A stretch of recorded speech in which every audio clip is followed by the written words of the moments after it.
50 premium certified and pre-owned vehicles at BrunswickAutomart.com. Cavaliers led the Knicks by 3 points into the first quarter last night, having scored 27.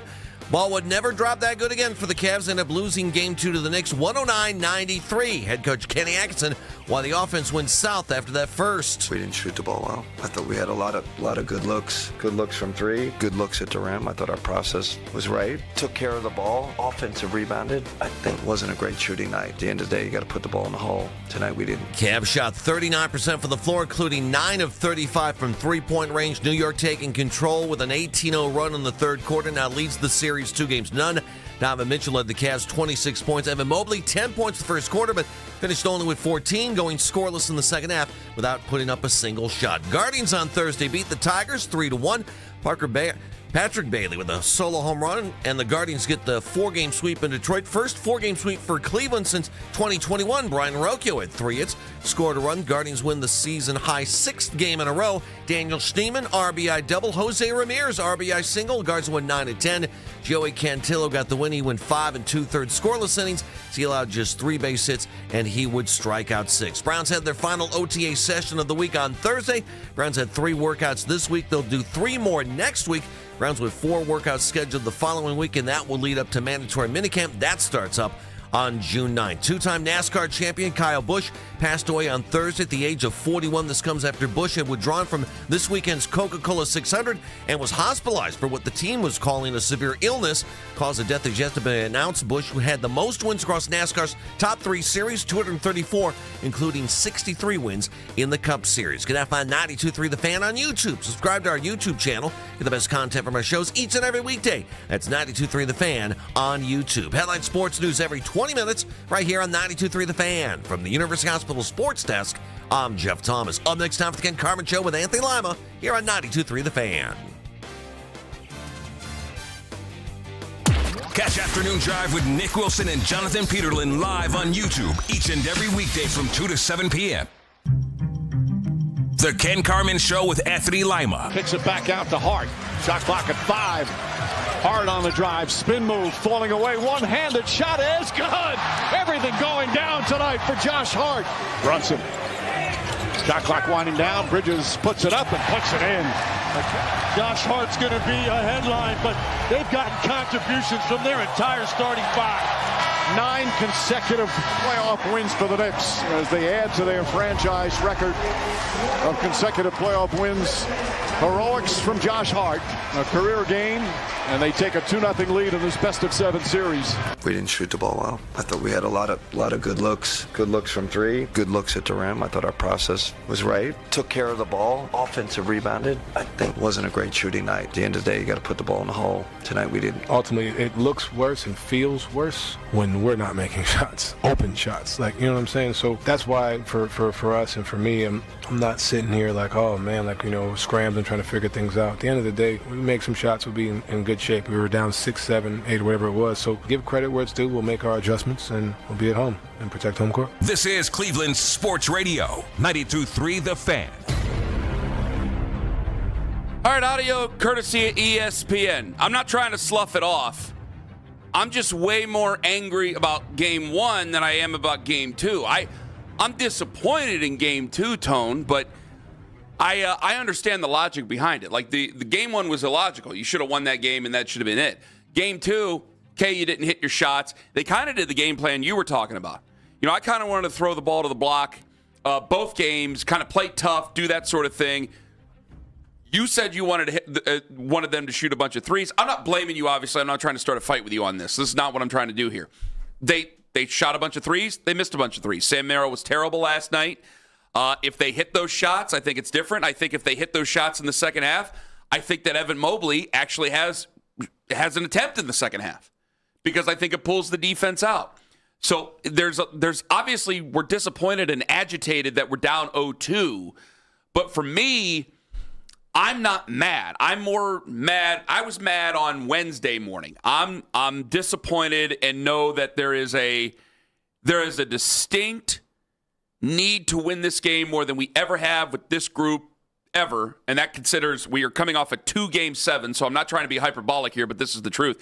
Because I think if you lose on Saturday, tomorrow I think you're going to lose on Monday, and this show could be completely different Tuesday morning. I'm a little mad at Kenny.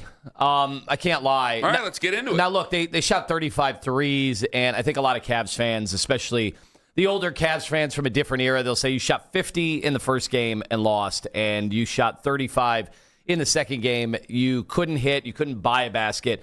Where was the changeup? Where was the off-speed pitch? Where was something else to go to the basket? He didn't call timeouts this time. And, well, he'll call timeouts when they're down by a bunch. Well, where was it'll really be where was Evan Mobley when he looked like a unicorn superstar in the first 7 minutes of the game? Like, where was that as part of your game plan? Where was your adjustment? And why was it that you were just going to go down on both ends, really, not making the significant adjustments? And the other adjustment I'm talking about defensively is, and they're in big trouble with the Jaylen Brunson pick and roll, like they just are. I was worried about that coming into the series, and I haven't seen anything to dispel that. I know the box score-wise, at least shooting-wise, it wasn't as crazy for Jaylen Brunson as when he scored like 30 straight possessions at the end of the fourth quarter. But their adjustment to slow down Jaylen Brunson was this really, really half-hearted, non-committal kind of zone. Are we trapping? Are we not? We're going to send another guy to put his hands up in the air to get the ball out of his hands. The problem is now you're not defending Jaylen Brunson, nor are you defending on the rotation. So it just led to the most wide open shots. And yeah, Josh Hart, like, it was insane, the threes he was hitting, but they look like warm-up threes. When you watch NBA guys warm up before a game, I don't care who it is. I don't care how bad that player is. Like, if you go to a game, if you're ever privileged enough to just kind of watch from the sideline and you see, like, the worst player you've ever seen in the NBA will go 9 out of 10 on threes, open threes. Like, you'll see it. Like, centers. Like, you'll watch Andre Drummond just fire away when he was here in Cleveland. I'm like, he can do that? And just boom, boom, boom, boom, boom. So Josh Hart is capable of doing that. I know he shot so poorly in game one that they played him off the floor. But he came back in game two, and they just said, hey, we'll go down 2-0 and put ourselves in a perilous situation by allowing him to just have open three after open three while our stars are battling or fighting so hard, and he just gets to do that and walk into wide open threes with no repercussions. Like, that is not a defensive adjustment. No. Huh? So I am mad at Kenny. Do you think there needs to be a flavor change after the season? Just call it what it is. Just call it what it is. Because his bedside manner, I thought he was kind of he's a different guy. I mean, when you hear Kenny, and I don't know if people were up early enough to, if you're just waking up, maybe you heard the warm-up show. Like, Jeff played him at length. And I will tell you, the first reaction I had was agitation, because I went right to bed right after. I wasn't in the mood. I just went, well, we're down 0-2, and tomorrow's going to be another one. Tomorrow's just going to be another one. And I knew I wasn't mad, but I go, okay, I got things I got to get off my chest, and I got them off my chest right then and there. I got obviously other things we have to do. But my thought was, when I heard Kenny on the way in, I'm going, man, when they lose and they lose big games, and I had to remember, I'm like, I said I wasn't mad after the game, so I can't come in here and start screaming and yelling at Kenny because of his post-game demeanor. Now, you're talking about on-floor stuff, yeah, which is obviously much bigger than post-game demeanor stuff. Post-game demeanor, that's me just getting emotional and getting upset, because I'm like, man, where's any of the stuff that, again, you don't need to go out and rip your own players because you still are in a series and it's an 0-2 series, so that's probably going to go against you. But some of the stuff that's being said, it's just like, man, I know you care, but it comes off like you don't. And it bothers me. That bothers me. And obviously, I think that you're right with some of the lack of the defensive adjustments and things like that. It was frustrating to see Josh Hart, a guy that you knew can be dangerous at times, go from game one where he was, as I hate to overuse the term, unplayable in the second half, which literally led to him not playing in overtime, basically, to being a guy who killed you.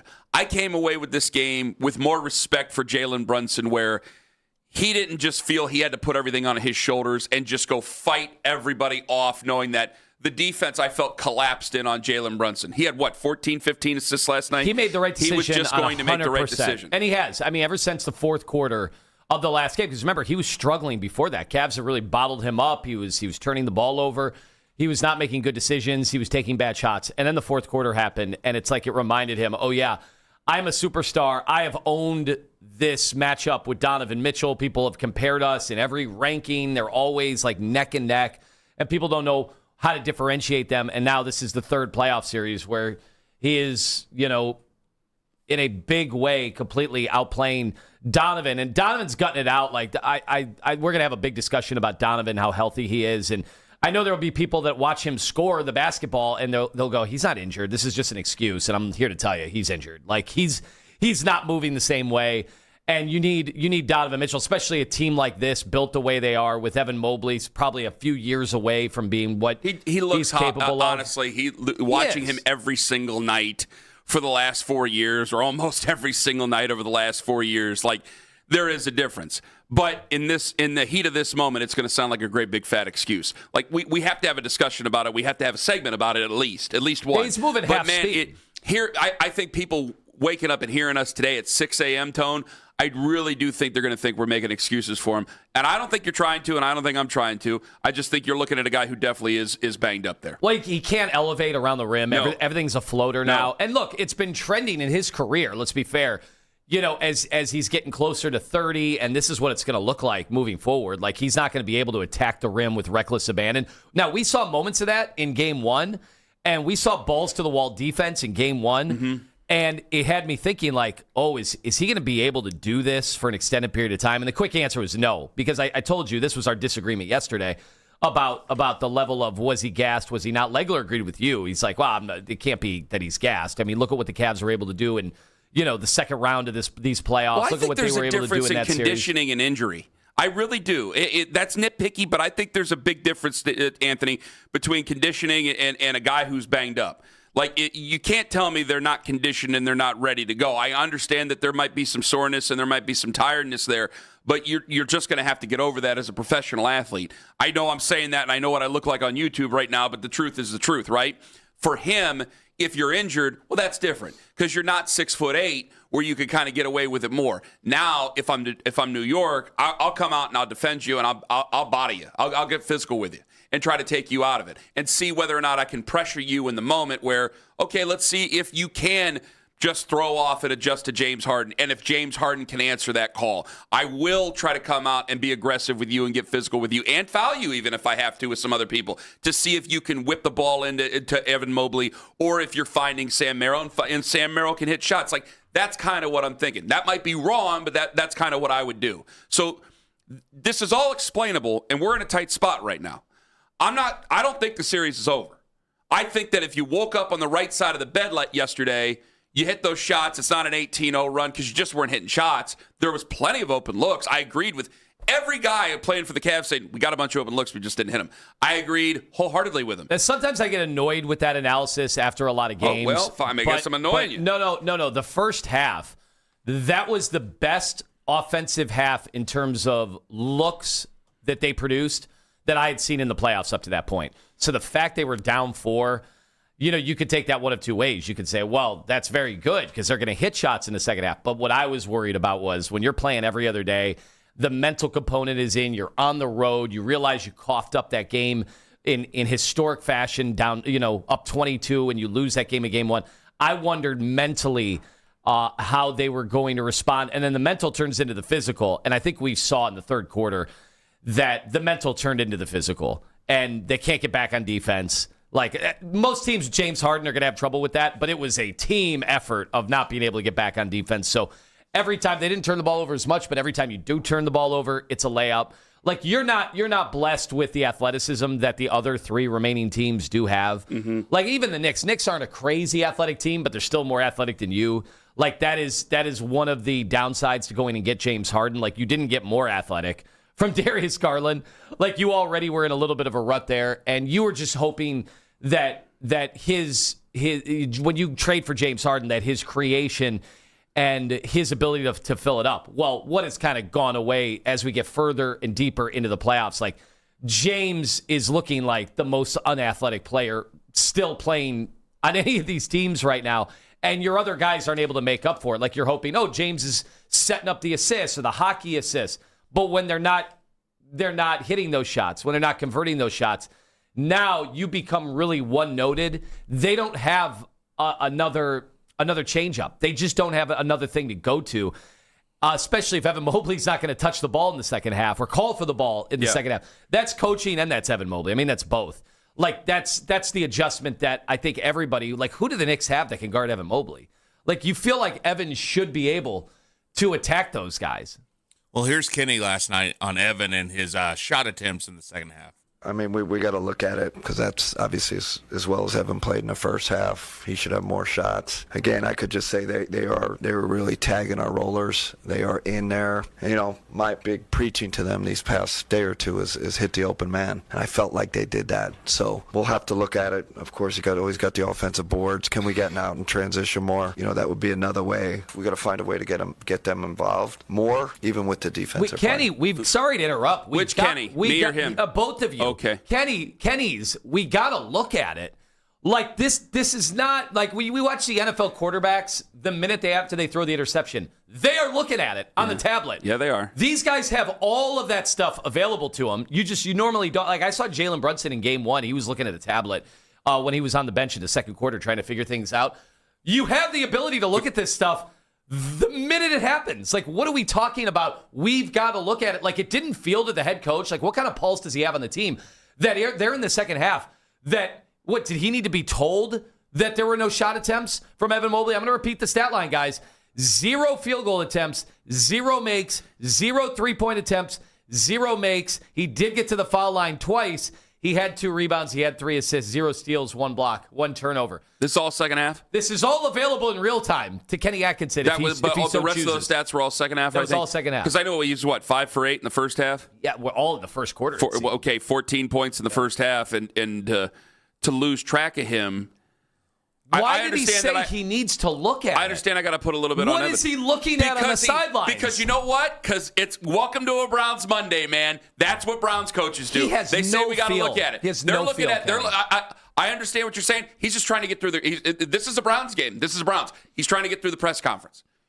We got to look at it. No. You don't think he's not looking at it? I mean, come on. You hear this? Get it to him in the pocket more, in the pick and roll. But it's a little bit like they're sucking in. They're in the paint, and I thought we did a great job hitting the perimeter guys. Bunch of swings, bunch of wide open threes. You know, you gotta kind of take what the defense gives you. But obviously, they're trying to not take in the away NBA those playoffs. guys. It's true. I thought they did have wide open threes. That part is true. The taking a look at it thing, though, I go, that's. You might as well put orange and brown on that guy because that's a Browns answer. I know we got to go. The first half, Oh, no, I agree we don't. with him. You want to hear some more, Kenny? Yeah, might as well. We didn't shoot the ball well. I thought we had a lot of good looks. Good looks from 3. Good looks at the rim. I thought our process was right. Took care of the ball. You hear that phrase? Offensive rebound. Thought the process was right. It wasn't right? a great shooting night. Get ready. You got to put the ball in the hole. Tonight Buckle up. You're going to hear it a lot. The process was right in the first half. You, as a head coach, have to adjust. Right, the guys aren't hitting. Right? Are you just going to go down with the ship no matter what in the second half? Because, by the way, the process wasn't as good in the second half because they got down, they got a little dead-legged, whatever. I'm not going to take the answer of, well, they were tagging the rollers, so therefore they took Evan Mobley out of the game. The whole point of Evan Mobley is he can handle the ball a little bit. He can come out to the 3-point line. You can't just tell me that they defended the roll and therefore Evan Mobley is a non-entity the rest of the game. When Karl Anthony Towns can't guard him, Mitchell Robinson can't guard him, Josh Hart can cause problems because he's physical, but he still's given up 5 inches to him. You can't tell me they tagged the rollers and therefore that's the end of Evan Mobley's series. Well, the Cavs are going to disagree with you in the postgame last night, and you're going to hear it all day. They thought the process was right. They kept reiterating it. Thought our process was right. You're going to hear it over and over again. The process was right. Our process was right tonight. Throughout the entire game, our process was right. Could easily stole game 1. I thought our process was right tonight. I think getting away from the process it happened. Our process was right. It was definitely the right process. That part of the process is on us. Process was right. That's all from last night? A little bit. Yeah, then your process is going to lead to you getting swept. That's what it's going to do. This is the NBA playoffs. Teams are going to take away the stuff you do well. What's your next pitch? It would have really made me feel a lot better had you been with me on this. Now I am actually nervous. Because I was going to ask, is the series over? Which is a typical thing you ask when you're down 0-2. I know you guys did that when they were down 0-2 against the Pistons. And I thought you were going to agree with me, and you don't agree with me, and I'm not fighting you on it, and I'm nervous now. I was not nervous 15 minutes ago, and now I am. 216-474-0092. Well, you're down 0-2. Is the series over? Ken Carman, Anthony Lima, Daryl Ryder, 8:22 on the Fan.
your station.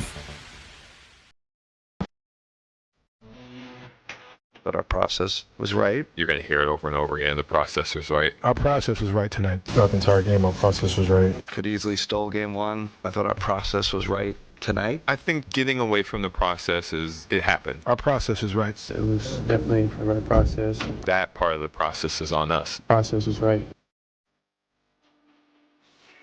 Back in the fan. Oh, the process was there. I do agree with him on the process until what Lima said. And I went, oh boy. Because I wasn't feeling good coming in, but I was feeling like I could understand the logic. I could understand what had happened last night. And then, I mean, Lima, you laid it out. Now I'm going, well, Game 3 was already do or die in so many ways, but now it throws on that much more pressure on it. And I know that Donovan Mitchell's playing banged up, and there's more on that coming up at 7 o'clock because it might make us feel a little bit better in the present and maybe even in a couple of months looking back on it if it doesn't go our way. But it changes a lot of things about your future. It really does. And I'll explain why coming up at 7 o'clock. 216-474-0092. When you hear about the process over, and I want to hear from what Jared Allen said here in a moment, but you keep hearing the process stuff. You know, I hear guys that Game 1, it was this historic collapse that was outrageous. Game 2, you just can't hit the broadside of a barn. And hearing you being that agitated about the lack of adjustments really makes me down in the dumps about this, buddy. It really kills my spirit. Well, we sound like the Boston Celtics. Like, well, we got good looks all series, and you got eliminated very quickly in the postseason. And guess what? The Cavs, if they are just going to go down and not really change fundamentally the way they play. I'm not asking them to change who they are. That's two different things. Well, I think you're asking them, what are you going to do about it? We all recognize that you just missed open shots, and I think, because you kind of got a little agitated with me, and that's okay. You can come right after me if you want. I mean, I'm over here going, well, I understand the logic. Go, yeah, but what are they going to do about it, Kenny? What are they going to do? You have an identity of who you are. I'm not asking them. You're not going to – when you have to change your identity, mid-series, you're done. That's it. They're teams that can't do that. They've gotten to this point playing some offensively challenged teams in Detroit and Toronto, certainly. I knew this was going to be a step up. The crazy thing is to me that most of Game 1, I thought our offense was clicking, doing some really good things, putting the Knicks in a bind. Obviously, the fourth quarter happened, and we went over to death the autopsy on maybe why that was the case. And then some credit has to go, obviously, to the Knicks, like to carve out a 22-point lead. Like, you're doing something amazingly historic as well when you're the other team. But in the first and second quarter, again, I thought our offense was awesome. You didn't see the results of it, and the team was down 4 because they didn't hit shots. Mm-hmm. I don't go into halftime and just assume shots are going to fall. Like, at some point, you have to show that you have other wrinkles. And that's what's dispiriting to me, is that part of the wrinkle needed to be, like, our bigs have some advantages here. They really do. And Karl Anthony Towns, credit him, he was much better in this game. They didn't really need him in the third and fourth quarter because, Josh Hart goes on this frenzy. But that's what bothers me is somebody tweeted me that, well, you said that Evan Mobley needed to call for the ball, and there's a Reddit thread of him calling for the ball. Okay, well, just, putting your hand up in the air and calling for the ball. There's a Reddit thread? Apparently. I got to get on this Reddit stuff. This is good stuff. That's fine. What are you doing in the huddles? What are you telling the coaches? What are you telling the assistants?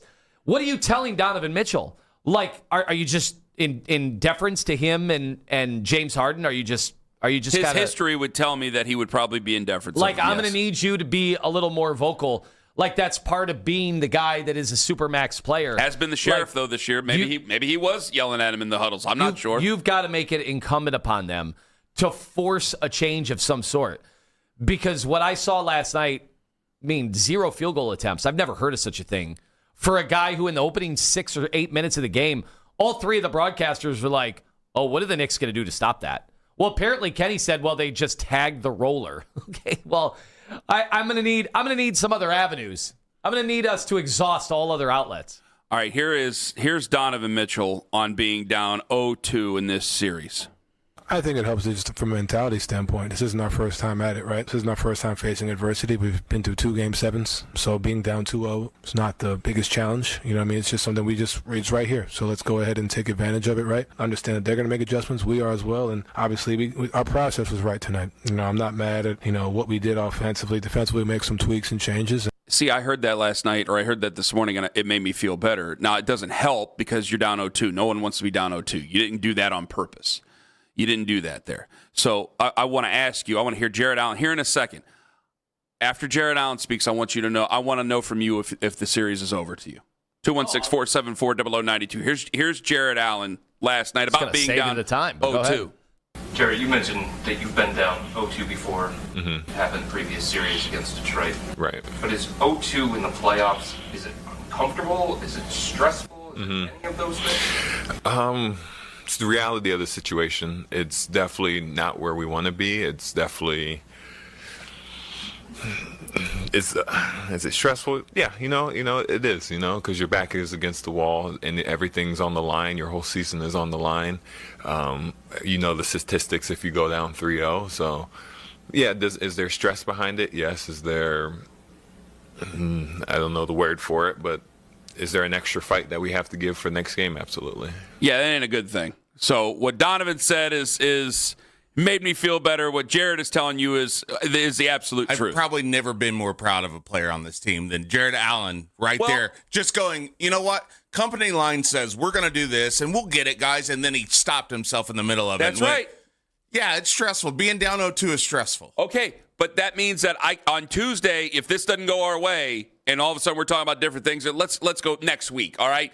If next week this doesn't go our way, and Jarrett says something like the lights were too bright or something like that, that means I'm not going to hammer him because he's just telling me the truth now. He's just telling me the truth. And it's been too long. These guys have been together too long, so maybe he's just telling me the truth. Do you believe, though, that the series is over? 216-474-0092. Tone? Yeah. What's the answer? Yeah, I do. You think it's over? Yeah, and I thought the same thing after Detroit, so maybe you should take a positive out of that. I thought that series was over. I think this series is over. I want the truth out of you, and I'm not lying to you at all. I'm not saying you're lying. I'm not accusing you of lying. What I was going to go... Let me finish what I was going to say. I didn't want you to not say it was not. I didn't want you to say it was not over just because of the Detroit thing. Yeah. They're 2 different teams. It's 2 different series. Yeah, this team's way better. Donovan is banged up now. He wasn't banged up before. So I needed, it's not double in doubt. So I guarantee they'll make a video of that and people go, well, he thought it was over. No. This is 2 different teams, 2 different series. I don't want to say it's over. What's my reasoning to say it's not over? Yeah, listen, I think also... Guys, I can't give you a reason. I can't give you a reason to say it's not over other than I don't want to say it's over. Yeah, but part of it is that, all right, Donovan is not looking like the force of nature that he was going to need to be anyway to win this series, so that's part of it. Not that he can't play well or hit shots, but if he's only going to be able to play on the offensive side of the floor, if he, along with James Harden, can't sprint back after turnovers, and actually limited the turnovers, I thought it was much, much better. The problem is they're not turning over the Knicks. You only turn the ball over 8 times. But if the Knicks are getting shot attempts every single time at the basket, like you're in big trouble to begin with. You need your defense to be especially stifling. Then you got to get every rebound if that's the case. But the other part of this is you're looking around, and yeah, role players tend to play better at home. Fine. Maybe Max Strus hits some shots at home. Maybe Sam Merrill. That's what I'm kind of hoping for. That's a hope. That's my own. But that can happen. But I do think you're seeing your guards wear down, and it's happening for James Harden exponentially. Well, let's nitpick just for a second. When you say the series is over, does that mean sweep? It's trending. If you gave me $200 to bet on are they going to lose in 5 or get swept, I still think maybe they can win 1 at home. I think they'll win on Saturday. But I really do think they'll win tomorrow. I think that they'll hit shots tomorrow, but I can't give you any credit. Yeah, and listen, had they have hit shots in this game in the first half, I think the entire game is changed. They didn't. So, but I'm not going to sit there and just depend on that. Like if I were the head coach of the Cavs, I can't just cross my fingers and, pump myself up and go, well, they're going to hit shots eventually. No, they won't. I mean, there is a chance they don't. I can't bring myself to say it's over just for the same reason I can't bring myself to look at a scale. I can't bring myself to see the truth in some things. And it may be the truth that I'm just denying here, which is odd because at 720, there's a totally different team with a totally different player that I'm saying I'm not denying the truth of the matter. I just think it's ridiculous that it keeps getting thrown in my face. That more coming up in 40 minutes. However, I don't think the series is over because I know me. If I think they're going to win on Saturday, and I think they will win tomorrow, I think they'll hit those shots tomorrow. I think they'll keep themselves afloat. I know Saturday night I'll say, well, now we have a chance. And I know Sunday I'll say, now we have a chance. But we're not on Monday morning. So we have to look at it and say, well, what do we do after Monday? Like, this is what sucks about tomorrow. If they win tomorrow, I don't get a chance to celebrate and get everybody whooped up. And then we come back on Tuesday, and it could be down 3-1, and then what is everybody going to be saying 3-1? So we have to look at this and almost forecast it for what's going to happen. And I'm just refusing to say that the series is over. And my reasoning is all based on Saturday. That doesn't mean that they're going to turn around and win the series. I just want to know what you are going to do to put the Knicks in a bind and force them to make uncomfortable I thought they decisions. did everything they could, and then Josh Hart ended up hitting everything last night. 216-474-0092. That and Lima is smart. I do think he's smart. I think some of his friends are dumb. Ken Carman, Anthony Lima, Daryl Ryder, 820. Dave McMenamin, ESPN, 920 this morning on The Fan. It's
Overtime with Jake Volnick.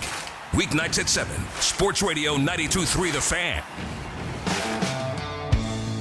Ultimately, it looks worse and feels worse when we're not making shots, open shots. Like, you know what I'm saying? So that's why for us and for me, I'm not sitting here like, oh man, like, scrambling, trying to figure things out. At the end of the day, we make some shots, we'll be in good shape. We were down 6, 7, 8, or whatever it was. So give credit where it's due. We'll make our adjustments and we'll be at home and protect home court. I sure as hell hope so. I thought you were really going to go with me on some of this stuff, and you ain't going with me at all. And now I'm not feeling good. The killer is the Knicks. Do you feel this the same way I do?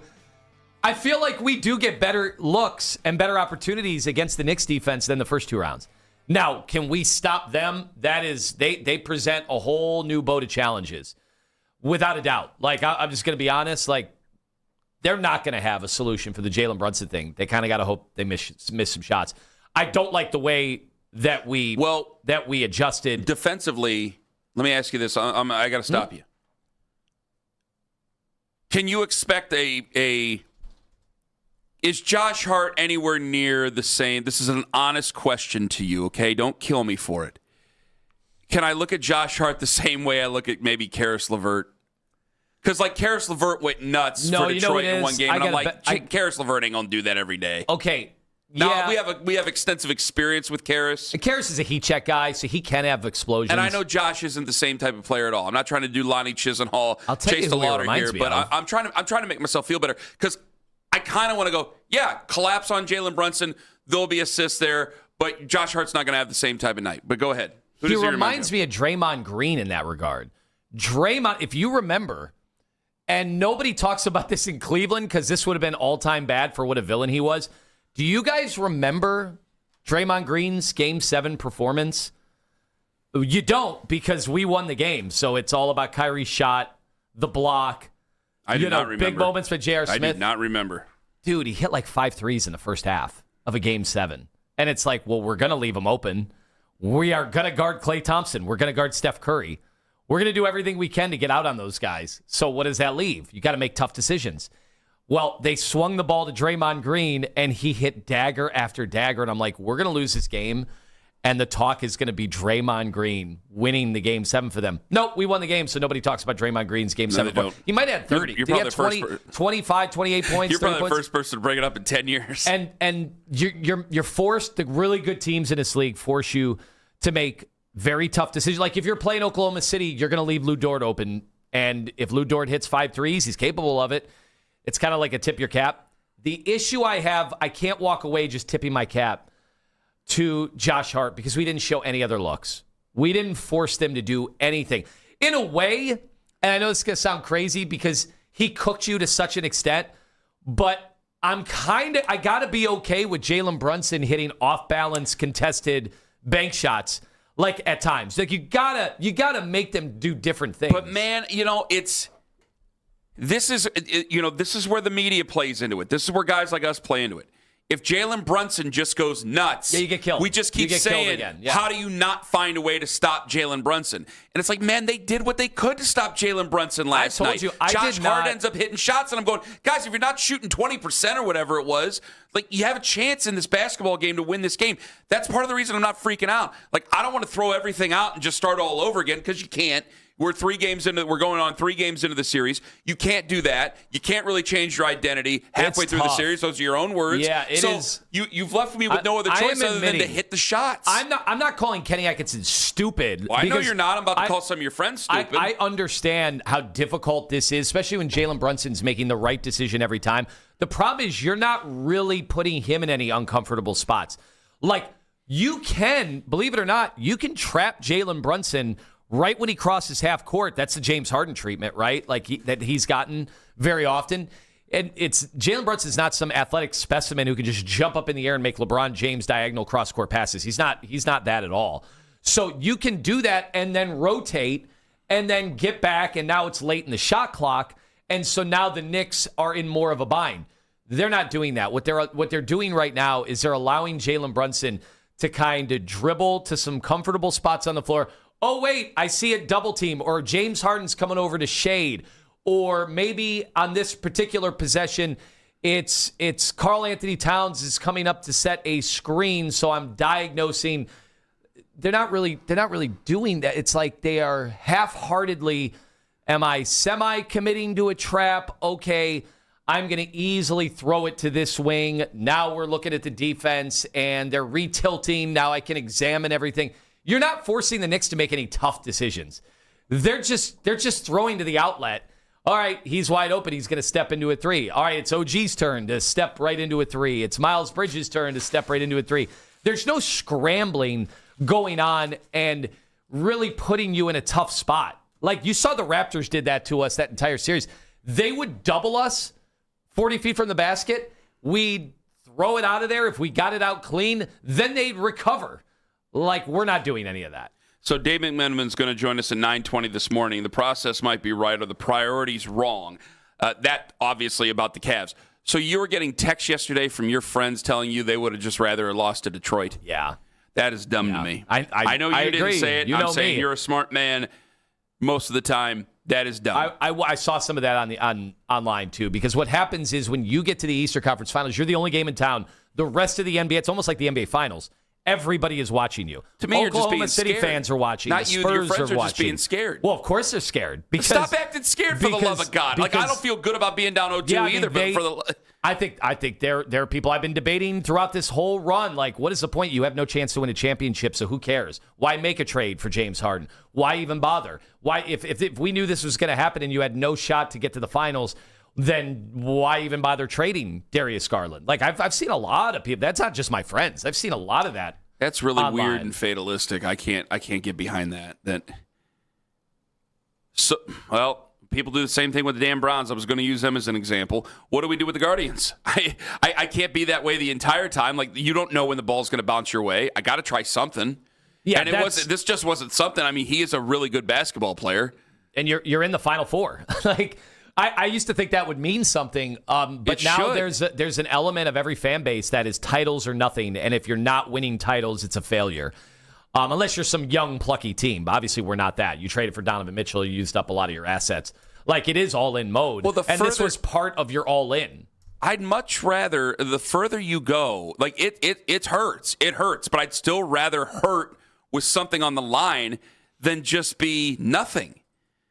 Like, I'd much rather go that way.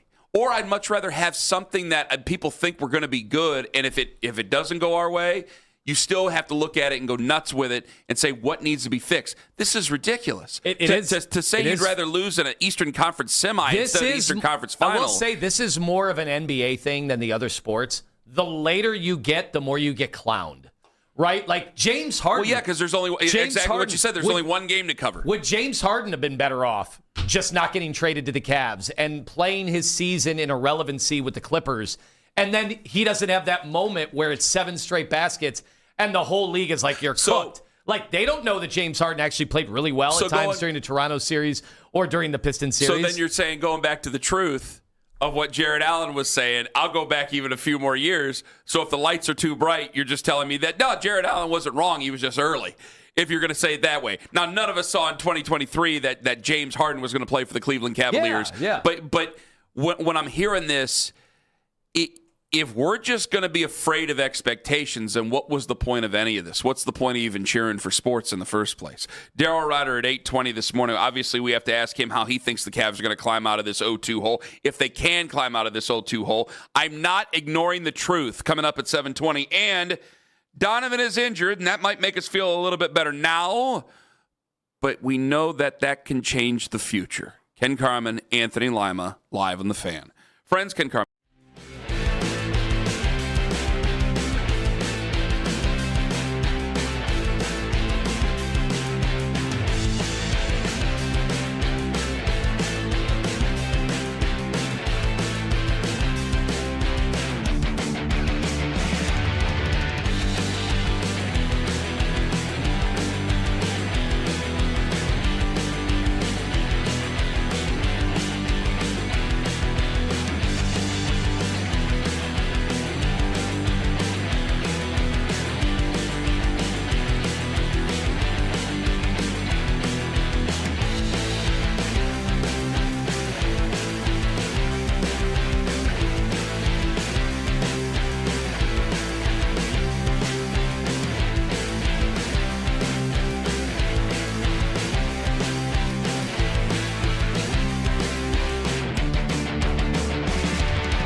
I'm Jeff Thomas.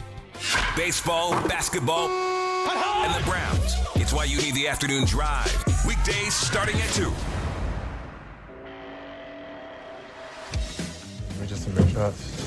We had a lot of open shots, makeable shots. Hit a couple of those, a different ball game. I think that throughout the entire game, our process was right. You know, I mean, I don't know if it was tire legs, whatever the case may be, but we had a lot of really good looks. That's part of the game. That's James Harden. Wasn't at the podium in the locker room. Had 18 points last night. Did not have any turnovers. Lima says that's not a good thing, and he'll explain why coming up at 8 o'clock. I think I'm going to agree with you. I think I'm going to be with you on this. I really do. Because I asked you earlier in the last series, and you agreed with me because I made another point about his turnovers. And I'm getting a head shake from Owen. Well, I'm lost on where that could possibly go. 8 o'clock. 8 o'clock. That sounded like one of the dumbest things we've said all week. I understand that to Owen. But I'm going to tell you right now, it will make sense at 8 o'clock. Too many turnovers, you know what I'm gonna do, not though? enough. You know what I'm going to do, Ken? I'm going to trust the process. Thought our process was right. You're going to hear it over and over again. The process was right. Our process was right tonight. Throughout the entire game, our process was right. Could easily stole game one. I thought our process was right tonight. I think getting away from the process it happened. Our process is right. It was definitely the right process. That part of the process is on us. Process was right. Well, I'm telling you guys to trust me and come with me on the process, but you don't trust guys named Kenny right now, so this is going to be a tough sell at 8. Isn't it funny? What you can't accuse these guys of not following the lead of what Coach says. Earlier in the playoffs, it was force. Yeah. We didn't play with enough force. And you basically had a similar medley, a compilation of them saying that. Pretty clear what they are talking about after the game. The problem is if you're just going to rely on process and that's it, that's our adjustment, or that is our talking point, they're probably going to get swept.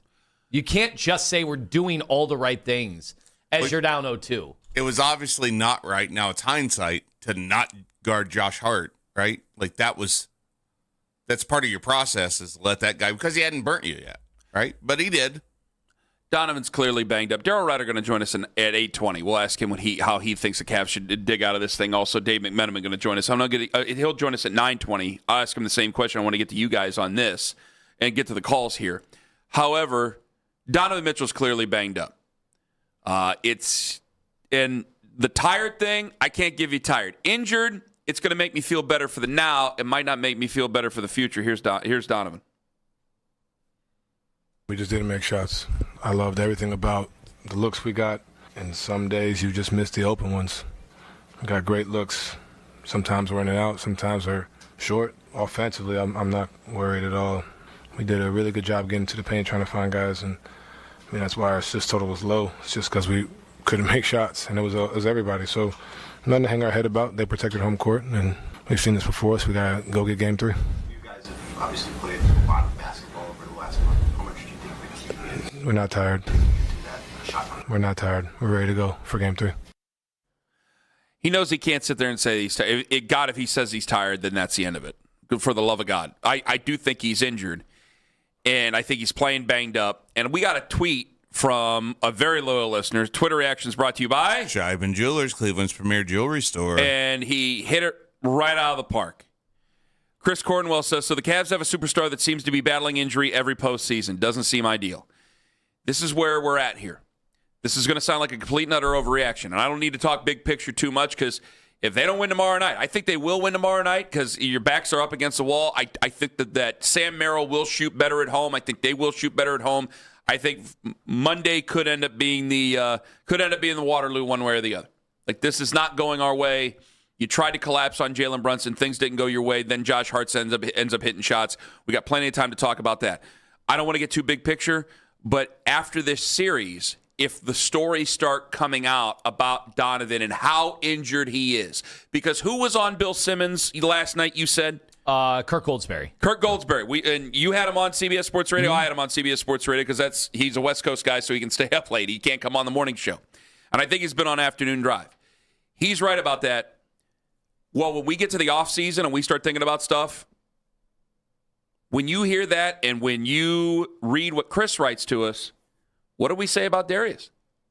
I mean, once we started talking about Darius being injured all the time, Because remember, he was an all-star. Yeah, two-time all-star. And Donovan is bigger and stronger, and I'm reacting to a game that happened 12 hours ago, and clearly everybody's upset. Now, I don't think we should throw babies out with the bathwater here, but when you think about this and the future of this basketball team, if we keep bringing up injured, well, or fatigued, gassed, yes, like last year. Injury and fatigue and all that stuff, it just gives you every green light to trade away Darius Garland. So why wouldn't we have this conversation about Donovan Mitchell and whether or not he can get us to where we need to go? Because all this was put together to go to the finals. Now, I want to calm everybody down and say, hey, Eastern Conference Finals, let's relax here. But if we're going to want extra contracts, and then we're going to have to talk about guys being injured again over and over and over again. Paying them $70 million. Exactly. You know that this thing is going to start to spiral into a lot of different conversations that are going to be very uncomfortable, even about the guy who probably is the second best Cavalier to ever do it. Yeah, well, you're exactly right bringing up the Darius part of this, because it starts to force you to make uncomfortable decisions. Yeah. Like you're starting to pick between not great situations. You start to think about the unthinkable. Yeah, like because a month ago, that's not a conversation whatsoever. Like, and when you trade Darius Garland and you can't get a wing and you can't get more athletic, and you're like, well, James Harden, take it or leave it. And I had to say, you have to take it. He's a better player right now and can help you in the playoffs. And Kenny Atkinson confirmed it yesterday when he said before the game and everything, he's like, yeah, we're not here today without James Harden. The problem is, how far can you get with James Harden? So that you have to start to look at reality. And there is just a fundamental one or the other thing that I think going forward, we're not going to do a huge offseason show today. We might be doing it on, what'd you say, Tuesday, whatever, unfortunately, if things don't go their way over the next two home games. But, looking at Donovan and wondering about the limitations to paying him even more money, signing him to another max extension, and knowing he can't be the best player in a championship team, then your challenge is, well, you can either go get somebody better than him, and we know who that is. We know who the name that's been bandied about, or you trade him. It's one of two. And after game 2, it seems to be premature. So I don't want to make any more of it, and you don't want to make any more of it, but you can already see that's in the back of people's minds. Because I didn't write that. You didn't say it. That's a listener. And there's other listeners saying it, too, in the mentions here. Let me get to Dusty in Alabama. You're first up on the Fan. Hello, Dusty. Hey, man. How y'all doing? We're doing all right, as well as we can be after a loss. Go right on ahead. I know, man. I was just thinking, man, I've been thinking this about this all season. Kenny, man, JB was that coach that you could say, okay, his ceiling was the second round. You get us to the second round. I'm starting to think Kenny maybe, I know it's a little early, but I'm starting to think Kenny, especially where that first game went, do we need an elite coach to get us to the finals and maybe win the finals? Like, Kenny might not be on that level, and I honestly think he's probably a second-round coach, too. The talent just got us, to the conference finals. So just getting y'all thoughts, man, and that's why this morning, actually game 1 to me hurts even worse this morning than it did, because the game last night, I was expecting that to be game 1. And so to get that game in game 1 and then not to choke it away, like, man, because you wanted to, you had a thought that, okay, maybe we can still split after game 1. It's a terrible loss, but we still got a chance to split. And when you don't split, it's like, man, you go back to the game 1, and that costs. And that's the type of coaching stuff that gets coaches fired, when there's a performance like that at a stage like that. And you look at New York, they fired their coach immediately after they got to the conference. Like that wasn't good enough. Now, they did spend the rest of the year comparing Mike Brown, and Mike Brown's name was mud there for a while in New York, but they spent this entire year comparing Mike to Tibbs the entire year, and a lot of people thought they were making a mistake. I mean, but they've won 9 in a row now. And we're over here breaking down everything. Because, Dusty, I tell you what, 2 things. One, I don't know whether or not Kenny Atkinson is a wartime consigliere either. But we've done the coach mix-up before, and when we say elite coach, even elite coaches get Rick Carlisle, great coach. Rick Carlisle get canned. I mean, there's guys who are great coaches, we think are great coaches, they end up getting canned. Nick Nurse, et cetera, et cetera, et cetera. So that, we got to define elite coach. And that, again, that's another offseason thing. What Dusty says about the feeling of it, that's his emotion. See, I felt differently about it, but I can understand. I mean, you could see that way in the first game going, hey, you just got off a 7-game series. Oh, we didn't hit buckets. We just didn't hit shots. To be up like that and to have that opportunity. Like if Sam Merrill hits that shot, if you just end up closing that thing out, maybe I'm trying to make myself feel better. Maybe New York would think that that's just a one-off and that they have control of the series now, but now they really got control of the series. It's 2-0, and it feels in every sense of the way your back's against the wall. And I started off this show, I can understand missing shots, some of the things happening defensively where it's like, hey, Josh Hart just had that sort of a night.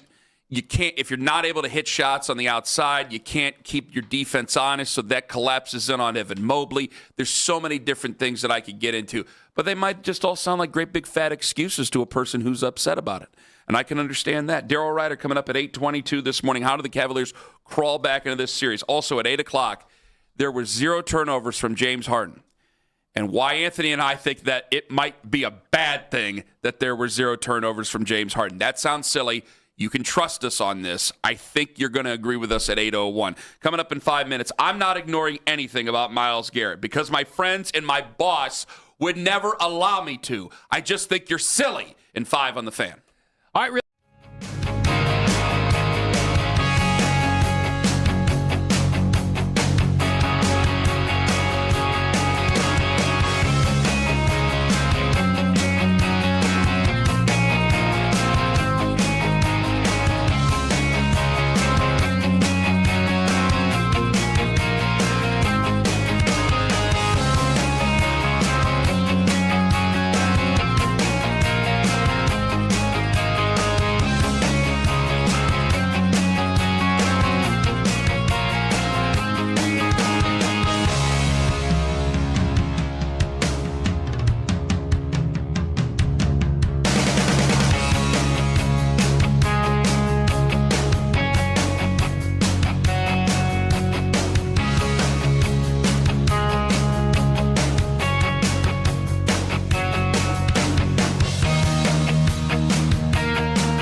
illness. Cause of death is yet to be announced. You can now find 92.3 The Fan on YouTube. Subscribe to our YouTube channel. Get the best content from our shows each and every weekday. That's 92.3 The Fan on YouTube. Headline sports news every 20 minutes right here on 92.3 The Fan. From the University Hospital Sports Desk, I'm Jeff Thomas.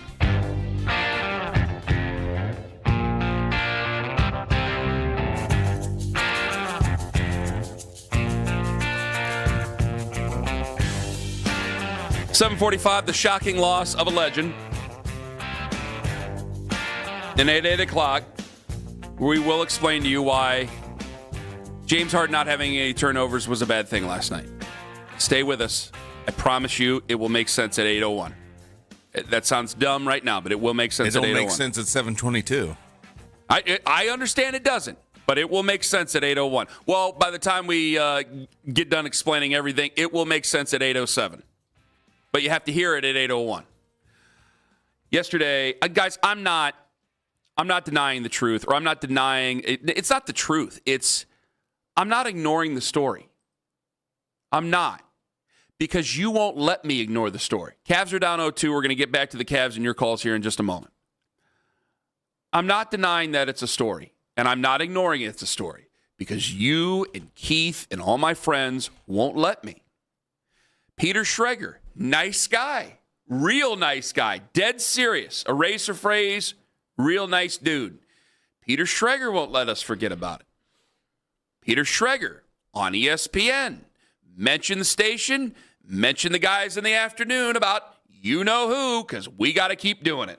So the Cavs play the Knicks in the Eastern Conference Finals, Game 1. I'm scrolling Twitter. I see 92.3 The Fan. I see my guys Nick Wilson and Jonathan Peterlin. And what are they talking about? They're talking about Myles Garrett and the fact that he's not there. And their point was, this is not a story. Let's not make a story out of this. This is what he did last year until June 9th when it's mandatory. Why are we even talking about this? I think it could be a story. New head coach, new defensive coordinator, new fresh blood. Maybe it's Deshaun Watson playing at quarterback for the first time in 4 years. Why isn't it a story that their star player and the best player for the franchise in the last nearly 2 decades, maybe since Joe Thomas, wasn't there at OTAs? Could he have shown up? Look, I know it's going to be nearly impossible to get us riled up and ready to go about doing Myles Garrett trade talk in May after we went through all of free agency and all of the draft. But it all goes away if Myles Garrett shows up with a happy face. Audio courtesy at ESPN. It's not me trying to deny the story or trying to ignore the story. Obviously, it's not going to go away. But I think it's a lot of people who the real truth of this is don't believe the Browns have a chance in hell. Like a couple days ago, you and I went after each other to the point where we almost came to blows for the first time in 10 years. It came as close as it ever did. And I called you Whammer, and that was a trigger. And you can call me Kenny Haslam and things like that. But we had the conversation about the quarterbacks yesterday. And I said, yeah, if Todd Monken ends up being Todd Monken ends up making the decision, it's probably going to be the veteran quarterback here. And a lot of people disagreed because they don't want to see him out there. And I'm just looking at it going, well, guys, this is what they're going to do because he's going to go with the veteran. And there was a lot of, well, Kenny thinks that they're going to be such a great team anyway. I go, I thought they're going to win 7 games right now. I think they're a seven-game winner, which more on that coming up here in a little bit because I don't know what credit Todd Monken could take for winning 7 games, but we'll see where Jonathan comes out on that. And I think a lot of fans, I think a lot of the media thinks the same way, 7 or less. Over under what in Vegas is what? 5.5, 6? I think it was 6.5. Wow, it's okay. It's popping up. That's where it's been. Yeah, I don't think they're going to be very great. And if I were in Chicago, if you and I were at the Score and the Browns got brought up, you would go, well, they're kind of running in place. I won't deny. You have a great quarterback class coming up. America doesn't think any bit of your quarterback room. So there's no real Deshaun fenders who are listening. They don't care. They won't get upset about Deshaun. The Shador fans, guys, you guys know the truth.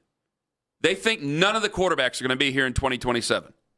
And the odds are they probably won't be here in 2027. So they're looking at it going, you're either living or you're dying, guys, and you got a guy who they believe is clearly not happy. I'm just going by the history. That's all I'm doing. And I'm going by everything the Browns have done this offseason that tells me that they think they're closer and they think that they are over 7 wins or over 6 wins, as you've predicted so far. They think that they're going to be a lot closer to be competitive. That's why they only got rid of one guy. They're a lot closer to being competitive than everybody else thinks. Does it matter to you what they think? Who? The Browns? There's been plenty of Browns teams that thought they were going to be good. Clearly, no, I'm just trying to tell the truth as I see it. Guys, I can buy if the Cowboys come to us in August, because Nick had brought up a couple days ago, well, after June 2nd, I go, boy, I want to say the same thing, but I can't bring myself to do it, buddy. Or he's like, I'm just going to put a moratorium on the whole Miles conversation. It ain't going to happen. When Micah Parsons gets traded in August, I have to be on high alert all offseason for the possibilities of Myles Garrett, because somebody who thinks that they're going to compete for a Super Bowl will probably come calling, will probably make a call. And if they make that call, and if they're willing to do an obscene deal, of course I got to buy You're not saying the Browns shouldn't pick up the phone. No, I'm not saying that. I think there are fans that say they shouldn't pick up the phone. That to me is outrageous. You have to pick up the phone. If somebody calls you and offers you 3 first-round picks and tells you, Kenny, we're going to give you, I know they're back-end first-round picks more than likely, but it's still currency that you can use and move around and things like that. If Myles is clearly unhappy, it doesn't seem like he's thrilled, but I don't think that Myles has really been thrilled in 3 years since they went to the playoffs. I don't even know how thrilled he was then. I just look at his history and the same conversations that we've been having for now a decade with Myles Garrett. He doesn't come to OTAs. He doesn't come to off-season workouts. The only thing he really comes to is mandatory things. And it's not like he's a bad guy or has a horrific attitude, because he goes out there and he sacks everybody and he sets records. Well, you could, to be truthful, though, you could be a bad guy and be a terrible teammate and still get 18 sacks, 19 sacks, 20 sacks. You could just be that good. I'm not saying he is, but I'm saying one has nothing to do with the other. Okay, fine, but I'm just looking at it in his situation. Like, you can be a bad teammate, get yourself suspended, all that stuff, and go out there and still be an all-time legend. I mean, good God, look at other guys. With him, I just look at his history. And I see what the Browns are doing, and I go, man, I think you guys are hoping instead of really looking at it for what it is. He could calm a lot of things down by being here. That's just not him. Well, here's my thing. Like, okay, fine. Not going to be bothered to show up to anything. Or though when he does come into Cleveland, he does everything but go to the facility. Like, I thought that was kind of interesting. That was kind of bizarre to me.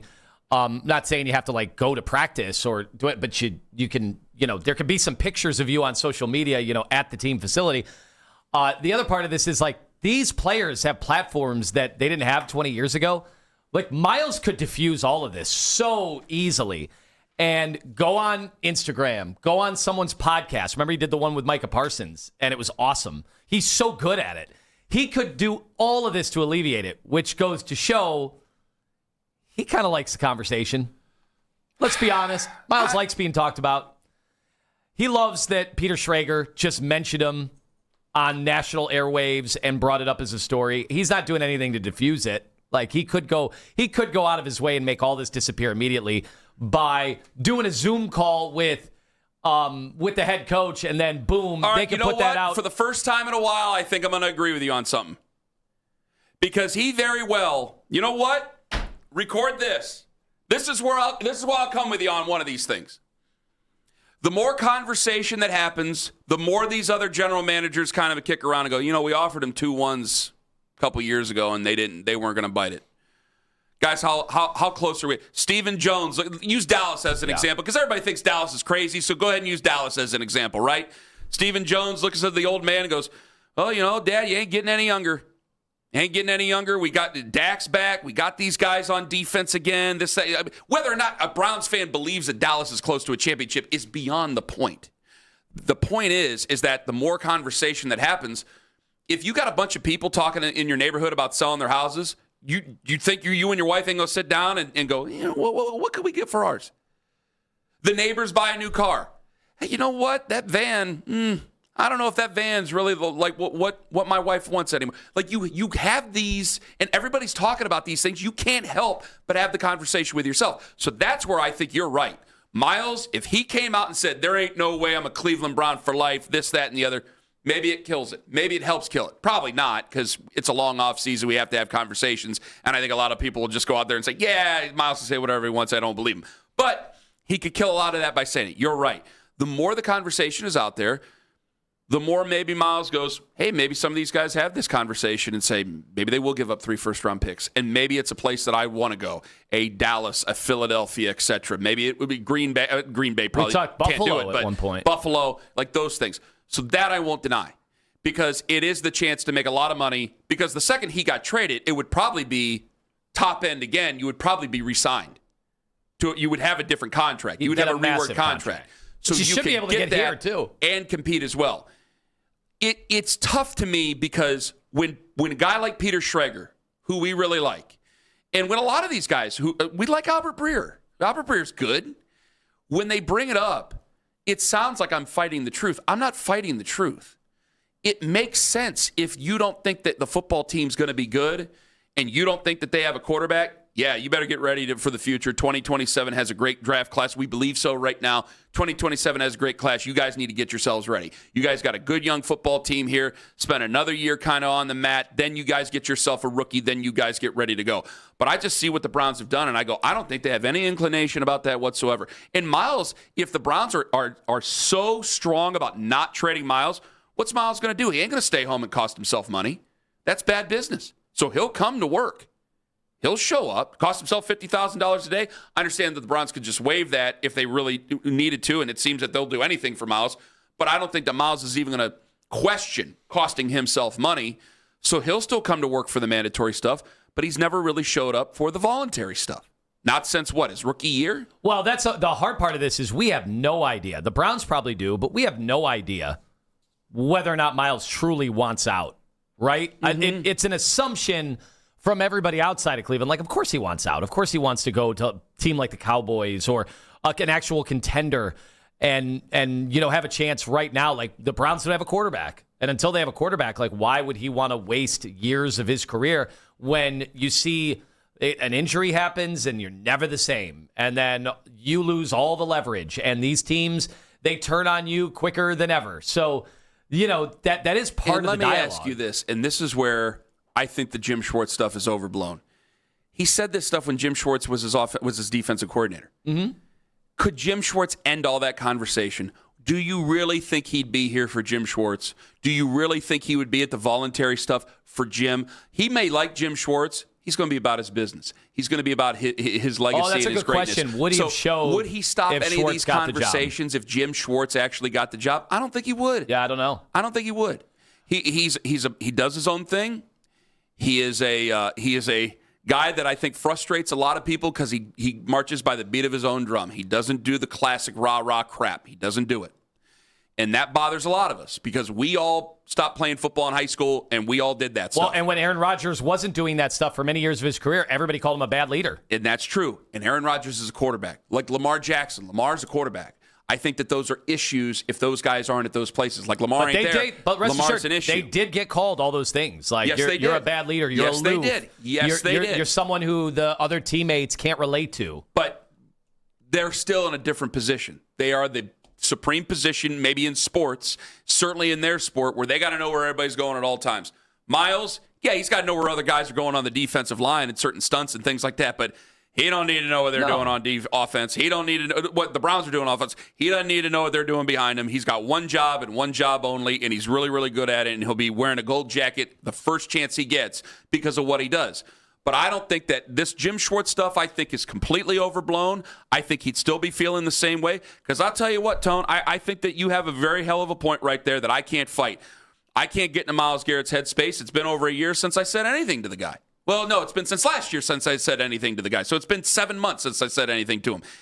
And I think for him, he may very well go, hey, let's keep that conversation going. Maybe somebody does decide to do it. Or I'll just go back to Cleveland and make a hell of a lot of money and go stack sacks. And maybe if we're not a good football team, someone will call it the trade deadline still.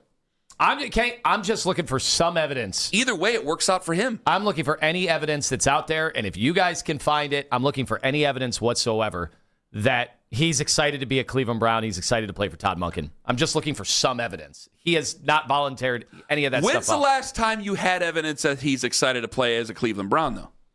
Been a couple years. Be nice to hear it now. Has been a couple years. It'd be reassuring to the fans, I think. It would be nice.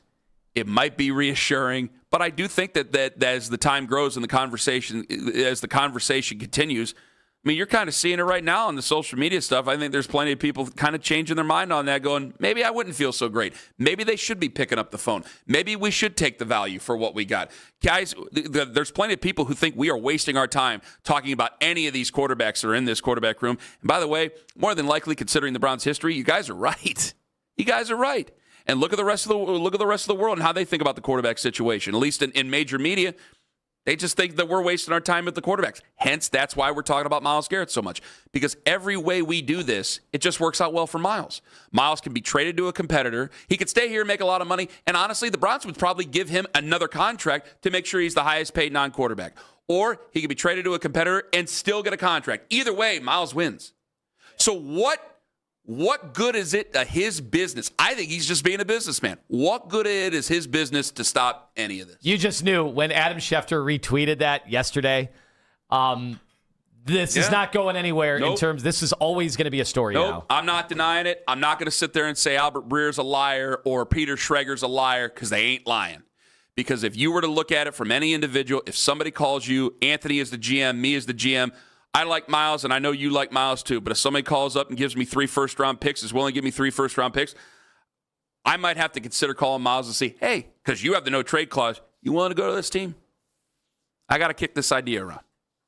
Ken Carman, Anthony Lima, Daryl Ryder, 822, and we lost a legend, shockingly, yesterday, about last night in 5 minutes on the Fan.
can happen around the globe that we never hear of. I really don't give a I mean, it had nothing to do with me.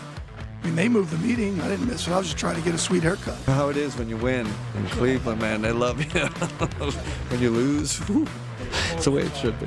He's a piece of crap. The kid, he sucks. He's sucked his whole career. I got rumors about him. He couldn't please his wife, so now he's divorced. That sounds really good, but I'm not 6'5", and I don't have the athletic ability to play in the NBA. Now, the Ken Carman Show with Anthony Lima give their thoughts on what you might have missed about last night. Cleveland teams have really been taking it to Detroit teams recently, as the Guardians won 3-1, sweeping the Tigers yesterday afternoon. The new guy, Patrick Bailey, who some would say hits the baseball like he's trying to wake it up from a nap. He hit his first home run as a Guardian yesterday. How do you try to wake you slap somebody or something? He has 2 hits. He's 2 for 18. He's hits 140 whatever. Well, why do you try to wake someone up Is that a phrase you used a lot when you were calling baseball games? It's a phrase from the TV show Brockmire with Hank Azaria. I remember the show Brockmire. I like the show Brockmire. I don't remember that line though. I do. But he also caught 6 different pitchers yesterday, and this is what Patrick Bailey had to say on Joey Cantillo's performance. Thought he was awesome. Threw the ball really well, really impressive. Getting out of that first like he did. Obviously, my first time catching him. That stuff is real. Like, stuff really, really good. So it's just impressive what he did today. He doesn't sound like a major league catcher. He sounds like a guy that needs to have a backwards hat, a cigarette behind his ear, and a beer can in his hand. I want to know what was going on in the background. There was some good music going on. It sounded like some EDM, and it sounded like somebody was like being a DJ. Wasn't that was it? I Got a Feeling? Yeah. I like it when teams win and the clubhouse music is bumping. It was a tremendous win yesterday. Kenny, World Series contender? Guardians? Yes. Why wouldn't they be? Why wouldn't they be? Well, I think last year we tried to egg people on. We tried to get some feedback that people thought they were a World Series contender. I think a lot of people were just happy to be there considering they were 15 games down. But now you're 30-22. I don't know, Owen, you're going to have to pay attention to this. Somebody texted me yesterday, and they said it's a really good thing they're stacking these wins in May because their June strength of schedule is either the second toughest or the first. I've heard it could be a swoon. Nobody monitors the June swoon. Nobody monitors an SOS in the world of sports like Owen. That's right. He's very good at it. I love getting strong on my schedule. What made the game such a great game? Yeah, you swept Detroit. It was a 4-game series. You swept a 4-game series. That's great enough. Second of all, 5 pitchers, 5 relievers ended up pitching in that baseball game yesterday. And you still won that baseball game yesterday. And then I thought, is it true Patrick Bailey was 4 of 5 on challenges yesterday? That's a catcher.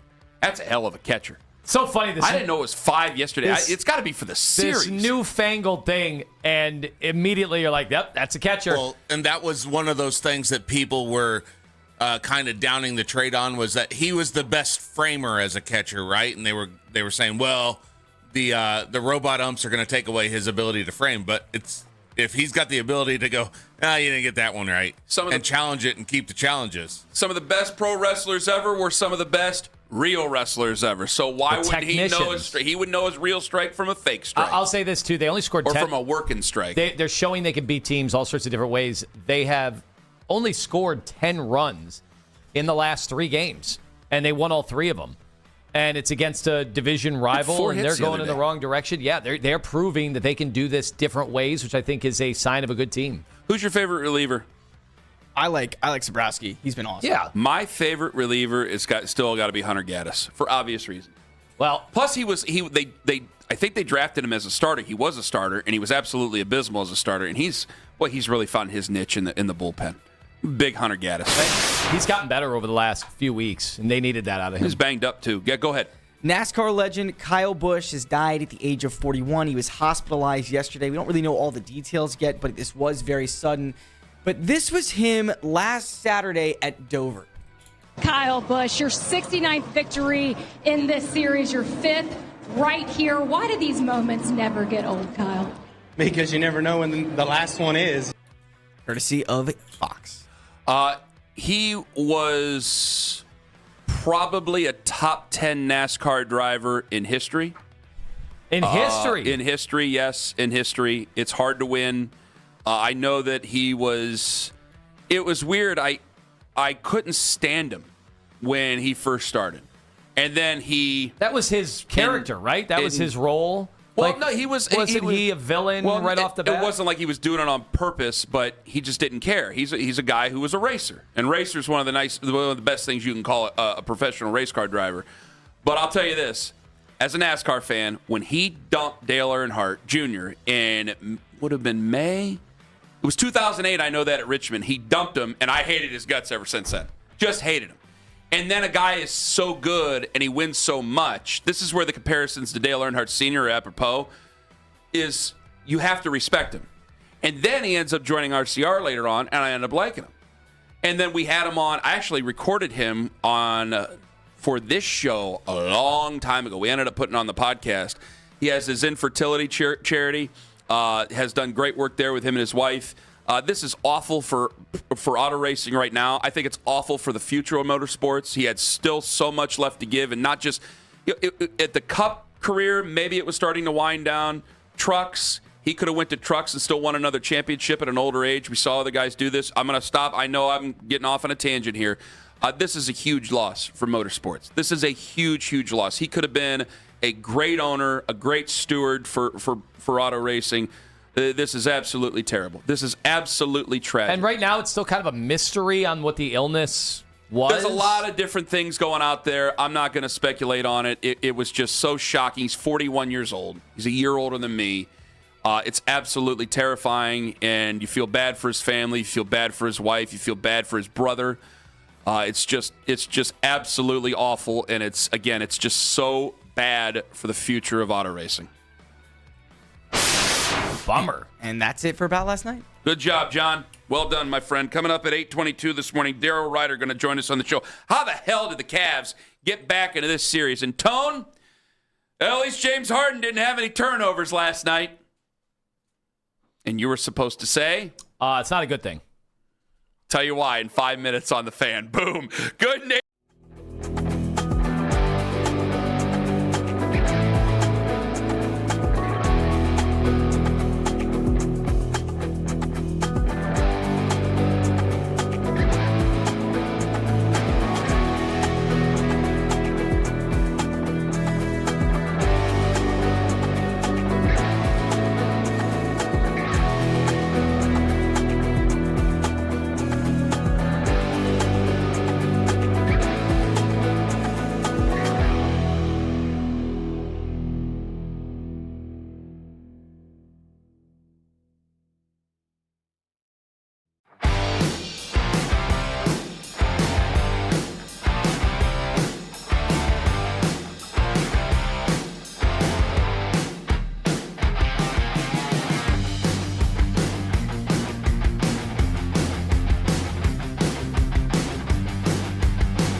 home. The Afternoon Drive. Weekdays starting at 2. Cleveland's Sports Radio. 92.3 The Fan. But our process was right. You're going to hear it over and over again. The process was right. Our process was right tonight. Throughout the entire game, our process was right. Could easily stole game one. I thought our process was right tonight. I think getting away from the process it happened. Our process was right. It was definitely the right process. That part of the process is on us. Process was right. This sucks. Not fun. It is not a good time. Because I tell you, guys, I was disappointed, but I wasn't like, oh my God. I wasn't like that this morning. And then I spent one segment with Lyman. I'm going, oh my God, this is a total disaster. Did you think they had any chance in the fourth quarter? No, absolutely not. No.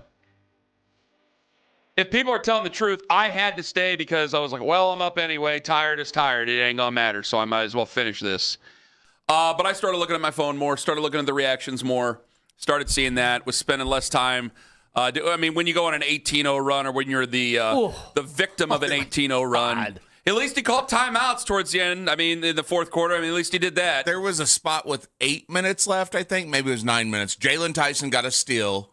He gave it to Schroeder, who immediately gave it back. Tyson dunked it, made it 7. I'm like, all right. And then they immediately went and hit a 3. It's like, yeah. Anunoby hit a 3, and I'm like, it's over. I know exactly where you were going with that, and I felt that I saw that, and I never thought that they were. I had hope for about 3 seconds. They spilled road paint all over the highway over there. We got to stop at 480 at transportation. So if you're on your way into work, you better give yourself a couple extra minutes. You don't want to get that stuff on your truck. I got it on my truck last Friday. Unpaid. I know you. That's what you were referencing. He did tell that story to us off the air. I bitched up a storm to you guys because I went home and I got out of my truck and I'm in the driveway. I look down. I go, "What the f is that?" I go, "You gotta be bleeping me." Yeah, and they were painting the freeway and at the same time apparently shoveling buckets of paint on the back of your truck. And so I got ready to go to the insurance company and I went, you know what? Can I unpaid testimonial? Yeah, for now, I hope they don't give you any money. Gugon graffiti removal. I couldn't believe it. It was like I just wiped it right off, and it came right off. I go, no, this is going to mess up my truck. This can't be this easy. It's an amazing invention. And then the next day, a rock hit my windshield, and now I got a split on my windshield. Did you buy any crack gone? No, there's no crack gone on there. No. All right, so Tone, while things are bad... This is how you guys know that this ain't scripted because the acting is terrible. Tone, things are bad and they're down 0-2, but Anthony, at least James Harden didn't have any turnovers last night, right? Right. No, I think it's actually indicative of what the identity problem is of the Cavs right now. And in the Toronto series, in the Detroit series, James was getting downhill despite all that length and athleticism at his old age. He still was able to get into the paint, and yes, he would turn the ball over. You know what he would also do? Find shooters that were wide open, put a little bit of strain on the defense. You know, he'd get to the foul line. So I came on the air last week, and I'm like, hey, here's a justification of some of these turnovers, of which I'm okay with. There are also some turnovers that are just bad James Harden turnovers. To some extent, you got to live with because that's always been who he is, even at his best, even when he was a Hall of Famer. There are going to be some of these backbreaking live ball turnovers. Can he make up for it in other areas? When I saw the 0 at the end, and I know the assist totals have been really, really low these last 2 games against the Knicks. I also think if they hit shots, his assist totals look a little more normal, and he doesn't get credit for the hockey assists, whatever. We're all big boys. We can handle a box score. I think when he has 0 turnovers, it shows that he's not having any impact on the game. Exactly. He is not getting downhill. He's not getting in the lane. He should be able to do that against Brunson. He should be able to do that with ease against McBride. He should be able to do that. Like last week I mentioned to you, like when he had the game where what was it? Was it game 6? Where he ended up, and he only had 2 turnovers in that game, and the 11 assists were a big deal. It's like, you get the ball in your hands. That's what a guard's supposed to do. A guard is going to turn over the basketball. There's going to be numbers there on the box score. Yeah, that's a bad thing. Castle for San Antonio in game 1 that they won had 11 turnovers. And let me make the comparison here because Owen looked at us like we had turds crawling out of our mouth when we had said that because he thought it was one of the dumbest things ever. What you said is true. Let me explain it further. Who do you want to be the starting quarterback of the Cleveland Browns? whoever wins it at this point. No, you wanted Shedeur. All right. Let me Shedeur, turn this around again.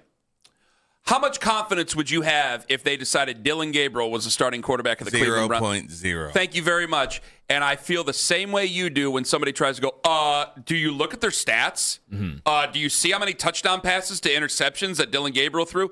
Yeah, you comfortable with him being out there? Are you? It's the same thing. You can have few interceptions, but if you're averaging 5.5 per attempt and your long passes are still up in the air somewhere, that ain't going to give anybody any confidence. Yeah, so I need the ball in James Harden's hand. I don't want the ball in Dillon Gabriel's hand. Yeah, when you think, and by the way, his minutes were pared back yesterday for the first time. It was down to 32, which I thought made some sense. Like, you're living and dying by having Harden play 40 minutes a game. He led the team in minutes in the playoffs up until yesterday's game. So some of that I thought made sense. I think it also might have been an acknowledgement from Kenny Atkinson, like, this is not a Harden series, which is going to be tough to hear. I get it. They traded Darius Garland. So why did they trade for somebody who... you wouldn't have the chance for it to be a Garland series. You wouldn't make it to the Eastern Conference Finals. So that's the catch-22 of this, and that's where I get back to there were no great options here. Like, even when I was guns blazing about why they needed to make this trade, I did admit, like, he does have his issues. He does have his problems. And at 36, like, you definitely see those bear out, on a possession-by-possession basis. I don't really see a formula for winning this series with James Harden not being a creator. And that's what I saw yesterday. He was not a creator. I'm okay with some turnovers if he has the chance to create and get things going downhill.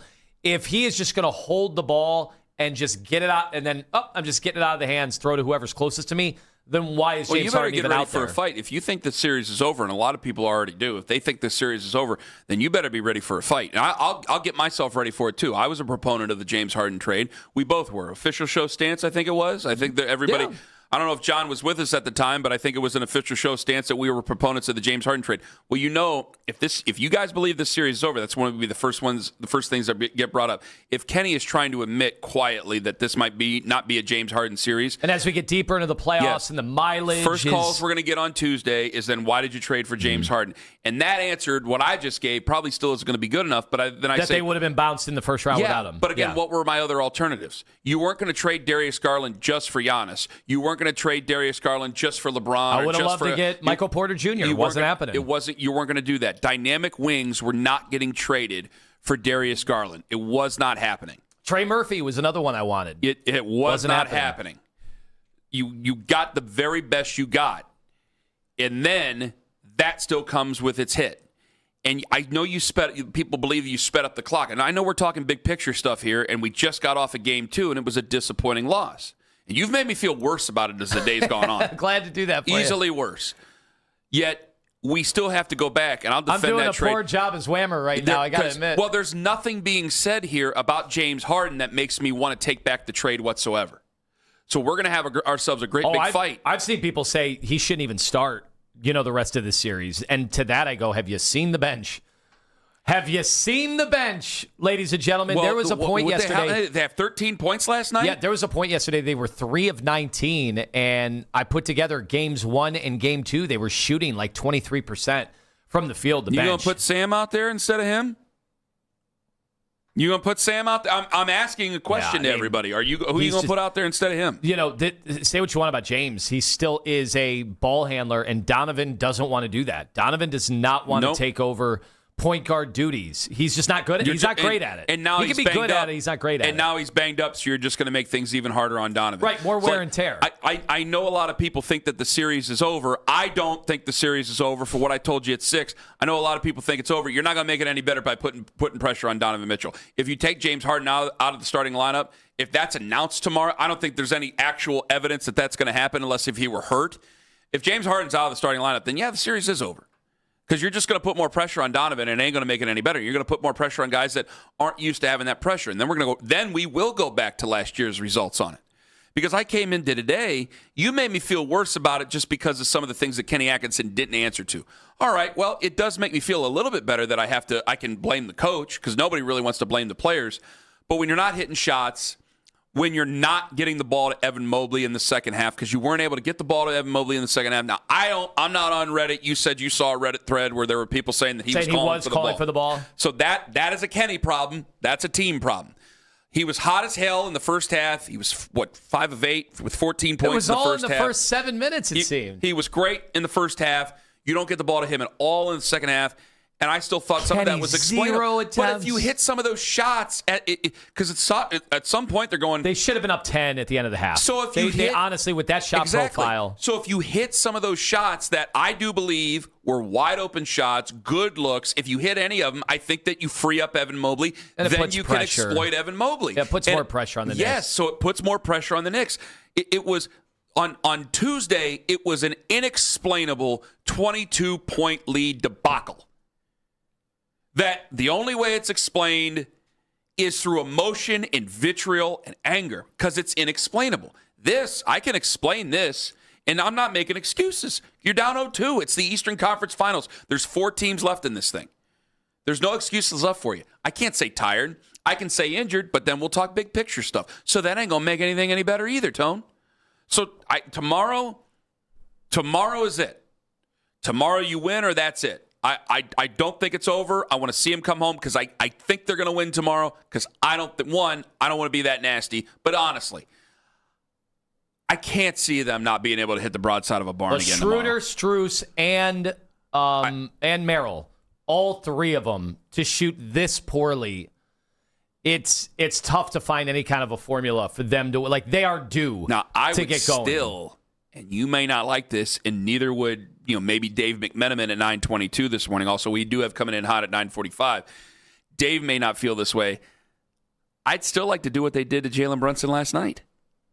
I'd still like to put that pressure on another piece of their offense and roll the dice with that. You're talking about Josh Hart as a safety valve, yes, 3-point. I'd rather roll the dice with that. And they got good. That's a good deep team. I give them respect, but I'd rather do it that way. But Kenny, there is a difference. There is a difference between forcing the ball out of Jaylen Brunson's hand and a little bit more of a fine line between that and just giving Josh Hart 10 seconds with nobody around him to shoot a 3. There should be a middle road. You know how I know there's a middle road? I watched what Toronto and Detroit did to us. Our shooters did not have that kind of a window. And yes, Donovan Mitchell against them and James Harden, they were breaking down the defense. They got the ball moving. At no point were we getting that much time to shoot open threes. So why is that? What are they doing in their rotations? How many of their own rules are they breaking in those rotations to allow him to walk up to shots like he is just Saturday morning shooting around by himself in an empty gym? I want to ask you 2 quick questions. I want you to guess real quick. Who does Daryl blame the loss on? Who do you think Daryl blames the loss on? Ooh. Come on, give me an answer. Kenny. Do you think Daryl thinks the series is done? Yes. We will check those answers because we know Daryl is not listening right now. He will be joining us coming up in 5 minutes on The Fan. Friends, can...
I'm Jeff Thomas.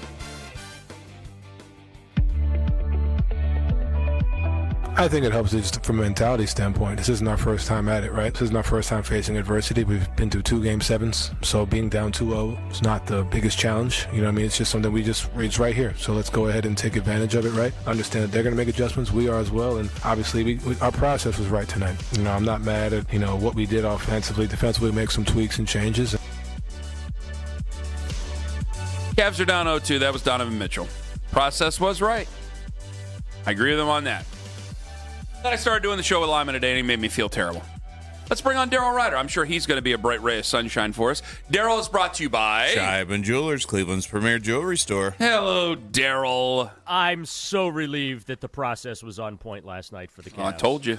Here we go. He's just a great big bowl of Wound him up. Let's Here go. we are. Come on. Let's hear it.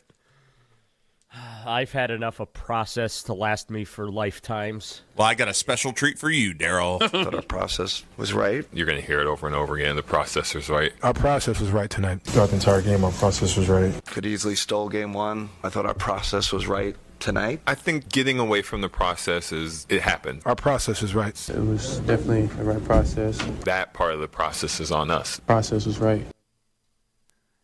For what Yeah, it's they worth, lost. I do think the process was right. Well, they couldn't hit a shot, Daryl. Yeah, I know. They had a lot of wide open looks and couldn't throw it into the ocean standing on the beach last night. And that's why game 1 stings so bad. That you didn't have an opportunity to steal one there, Kenny. You were asleep at the switch and you blew it. Like, let's not act like you would have shocked the world by taking game 1. No, you shocked the world by blowing game 1, being up 22 with less than 8 minutes to play. So, I kind of feel like last night was a playoff schedule loss for the Cavaliers. I didn't think that they were going to win the game to begin with. It was my worst fear realized. New York shot the basketball much better than they did in game 1. The Cavaliers ended up shooting the ball worse than they did in game 1. And in fact, now this is 5 quarters plus a 5-minute overtime in which the Cavaliers shooting has basically vanished. So they got to find their shot going into game 3 Saturday night. I still like their chances to go back to New York tied at 2, much like the Pistons series. But if they shoot the way they did last night, this is going to be a quick series.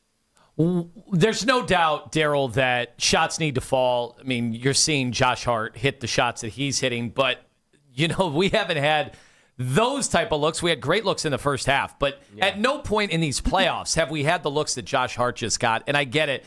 You have to pick your poison against the better teams. You're going to have to give up something. But to not even have guys flying out, not have real rotations, not be able to fight through screens, giving up the switches they've given, and now these half-hearted non-double teams at the top, you're not really turning them over. I just think you've got to do more than just get up there and say we're not hitting shots. That doesn't pass muster at this stage of the playoffs. Well, here's the other thing, too. This was not a result of a sloppy exhibition of basketball by the Cavaliers last night either. I mean, they actually had one of their better games, and this is sad to say, but it's been the reality. They only had 8 turnovers last night, which for them, I mean, they have 8 turnovers in a quarter, let alone for 4 quarters. So they played a relatively clean game last night. It felt like after what Jaylen Brunson did to James Harden, the result was, okay, anyone but Brunson last night, and then everyone but Brunson contributed for the Knicks. They had 4 guys score at least 18 points in that win, and Josh Hart had that big explosion there in the third quarter, part of that 18-0 Knicks run, and once again, another big run from the Knicks in which Kenny Atkinson failed to stop the bleeding. Another big run by the Knicks in which the Cavaliers were helpless to slow it down. So, when you look at what they've got to change in Game 3, it's obviously slowing the Knicks run down, and then also too, again, when you get those open looks, you got to knock them down. And I make fun of the process. Look, they did have open looks. I didn't feel like, and I mentioned this last night when I was in with Jake Volnick on the postgame show, I didn't feel like that the Cavaliers were forcing the issue. We've seen that at times this season where, they just start chucking threes because that's what they do. That's their offense. But you can't have, of your 80 field goal attempts, 35 of them be from three and knock down just 9 of them and expect you're going to come out on the road with a victory. That just isn't going to happen in today's NBA. So they got to find that 3-point shot this weekend. So, Daryl, for the record, are you blaming this loss on Kenny? No, I blame Game 1 loss on Kenny, absolutely. But okay. I think that they just had a bad night in the office, which is going to happen. And by the way, I fully expected. The other thing, too, is, I do think, and I know Donovan said last night that he's fine physically. I don't believe that. Kenny Atkinson has downplayed the fatigue thing. Donovan and others have downplayed the fatigue thing. But I do think it's real. I mean, they've been playing every other day now for what feels like 3-4 weeks. And that does take its toll. And one of the results of fatigue is you lose your shot. I mean, they were not good from the free throw line last night as well. They missed 10 free throws, and they got the whistle. They got over twice as many free throws on the road in Madison Square Garden. That doesn't happen very often. The Cavaliers were getting to the free throw line last night, and the legs were weak. Like they look like a team that was physically and emotionally spent at times last night. So they got to find their sea legs if they want to get back in this series. Daryl Ryder joining us on the show. So you don't think the series is over then by the way you're sounding? No, I don't, because, right. Look, I respect the Knicks, okay? But they're not the Oklahoma City Thunder. They don't strike fear into me. Yes, they have a stone-cold killer that the Cavaliers don't have in Jaylen Brunson. I wish the Cavaliers had some stone-cold killers on this team. They don't, okay? We've seen Donovan Mitchell defer in the fourth quarter. Last night, I can't believe Evan Mobley didn't have a field goal attempt in the second half after he started off so well. Like, they forgot, and this is, I think, part of their identity crisis that they have as a team. You got to get the bigs involved, okay? I understand you want to spray it out and get those wide-open looks from three, but use the bigs. You have an advantage there. Use them. They just didn't use them yesterday and last night, which was really frustrating to me. But I do think this series goes back to New York tied 2-2. All right, Daryl, I want to get to that Mobley thing a little bit longer because for him to come out in the first 8 or so minutes, have Tim Legler and Richard Jefferson talking about how he was looking like the true unicorn, the zenith of the Evan Mobley experience. They basically said Karl-Anthony Towns can't guard him, Mitchell Robinson can't guard him, Josh Hart can't guard him. Anunoby wasn't big enough to guard him. Yep. And that was clearly going to be something that could open up maybe the possibility in this series. And then he gets almost no touches in the second half and gets 0 field goal attempts and just got to the free throw line one time. Yeah. I mean, that is a coaching / guard issue, right? What else could it be? Yeah, I mean, that is just malpractice when you have him start the game the way he did. And look, I agree with you. I don't think that the Knicks can guard Evan Mobley. You got to feed the beast. And we've seen it stretches this year when the Cavaliers feed him, things go really, really well.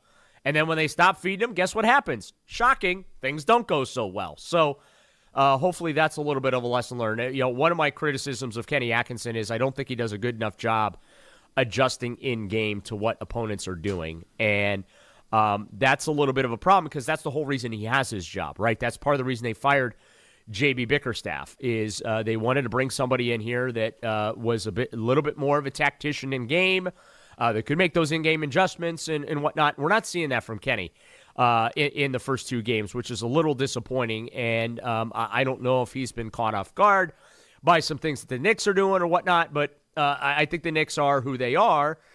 They stay true to who they are. I don't think the Cavaliers really know who they are. And I think that's part of the problem. You can hide behind the trades that were made at the deadline. Yeah, they did make a big trade at the deadline. It's going to be hard to figure it out. Yeah, but you know what? I don't want to hear that, Ken. You got $100 million in your backcourt right now, okay? Well, just because they're paying a lot of money doesn't mean they're going to gel in half a season with very little practice. Yeah, well, that's their job. I have very little sympathy for they did make that big trade at the deadline, and they got to figure. No, well, it's my job to get into it with you, and I'm about to get into it with you, Daryl. I know.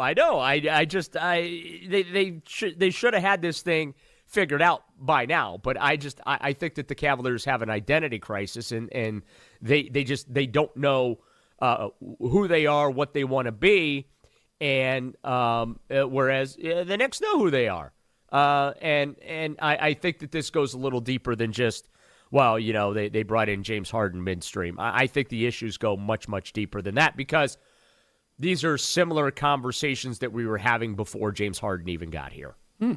Joe, we got a couple Browns things I want to get to. I know, Ken, you want to talk about Miles. I do wonder, saw people blasting. I want to talk about him. I want to ask him about it. Yeah, I saw people blasting Cleveland media for continuing to ask Todd Monken about who's the leader when it comes to the quarterback position. Isn't that what every media is supposed to do with every quarterback competition in any camp? How is that? Don't fans want to know who the leader is every day? I mean, they still don't have a quarterback, and until they find that franchise quarterback, these are the questions that get asked every offseason. Is it redundant? Yeah. Is it annoying? Yeah. But these are the facts. They don't have a quarterback, and they've got to figure out who's going to be the guy, at least to start the season, because whoever starts the season, odds are, not going to finish the season, because that's how she goes here in Cleveland. So now, do I believe Todd Monken and take him at his word that nothing has really changed or there's no leader in the clubhouse? Right? Yeah, sure, fine, whatever. I mean, to me, it looks like Deshaun's the leader in the clubhouse. Shador's the number 2. Subject to change. They did give Shador a lot of first-team reps on the back end of practice on Wednesday. It was not a practice that was designed for the quarterbacks to showcase their talents or air it out. There was a lot of run installation and whatnot. I think Deshaun made arguably the best throw of the day, and then Deshaun also, I think, made arguably the worst throw of the day as well during that practice session. But that's just how she goes. And, I do feel like that Todd Monken is being truthful. He's certainly a breath of fresh air, not afraid to tell you what's on his mind.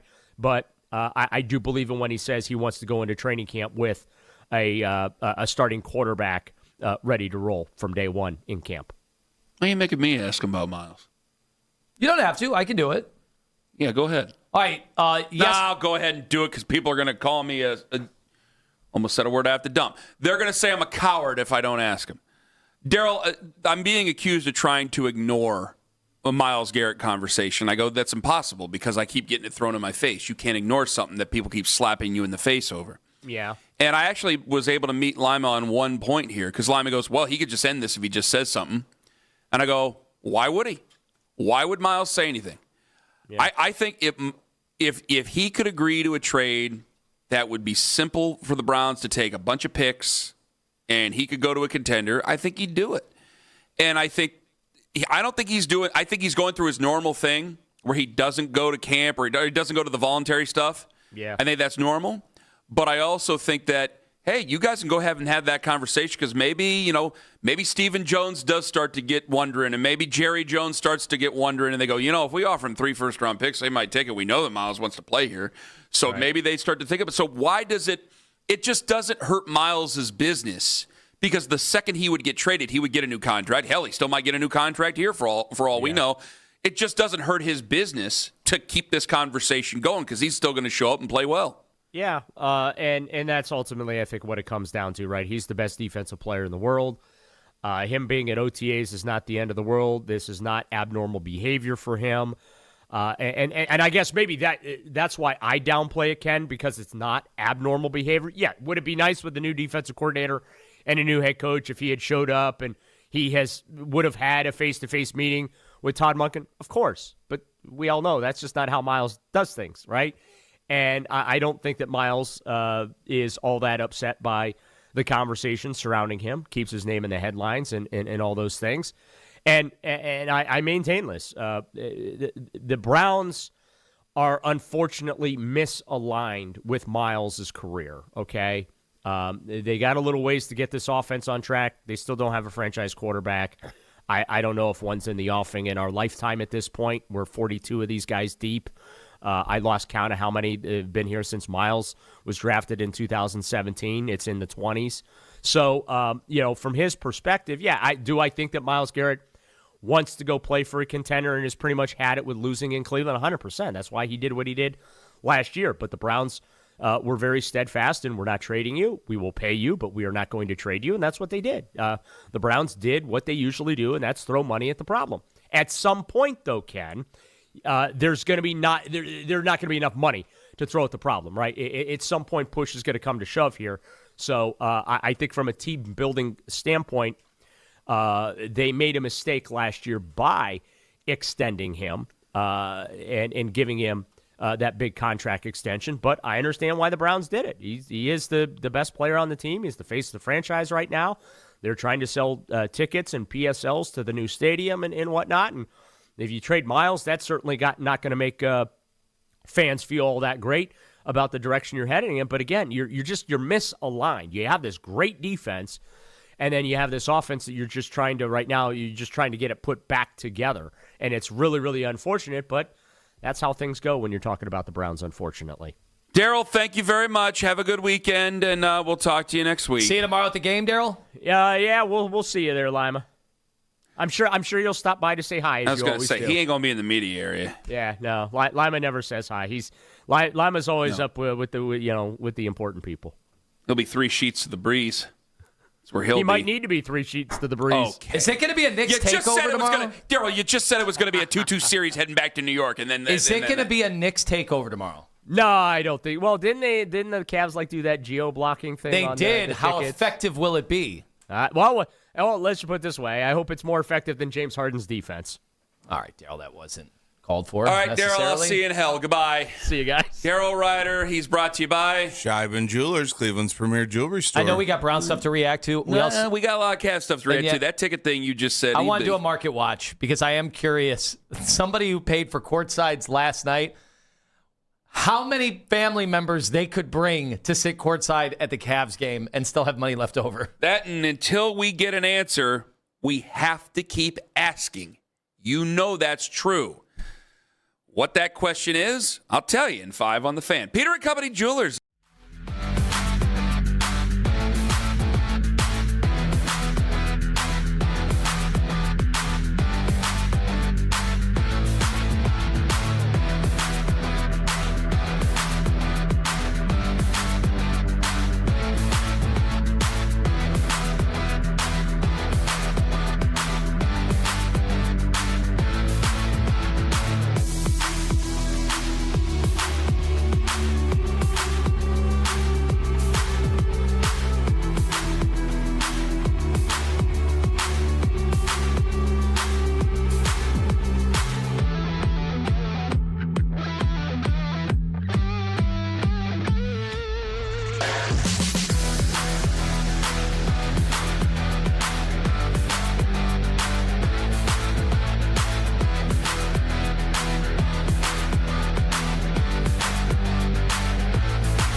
of every headline.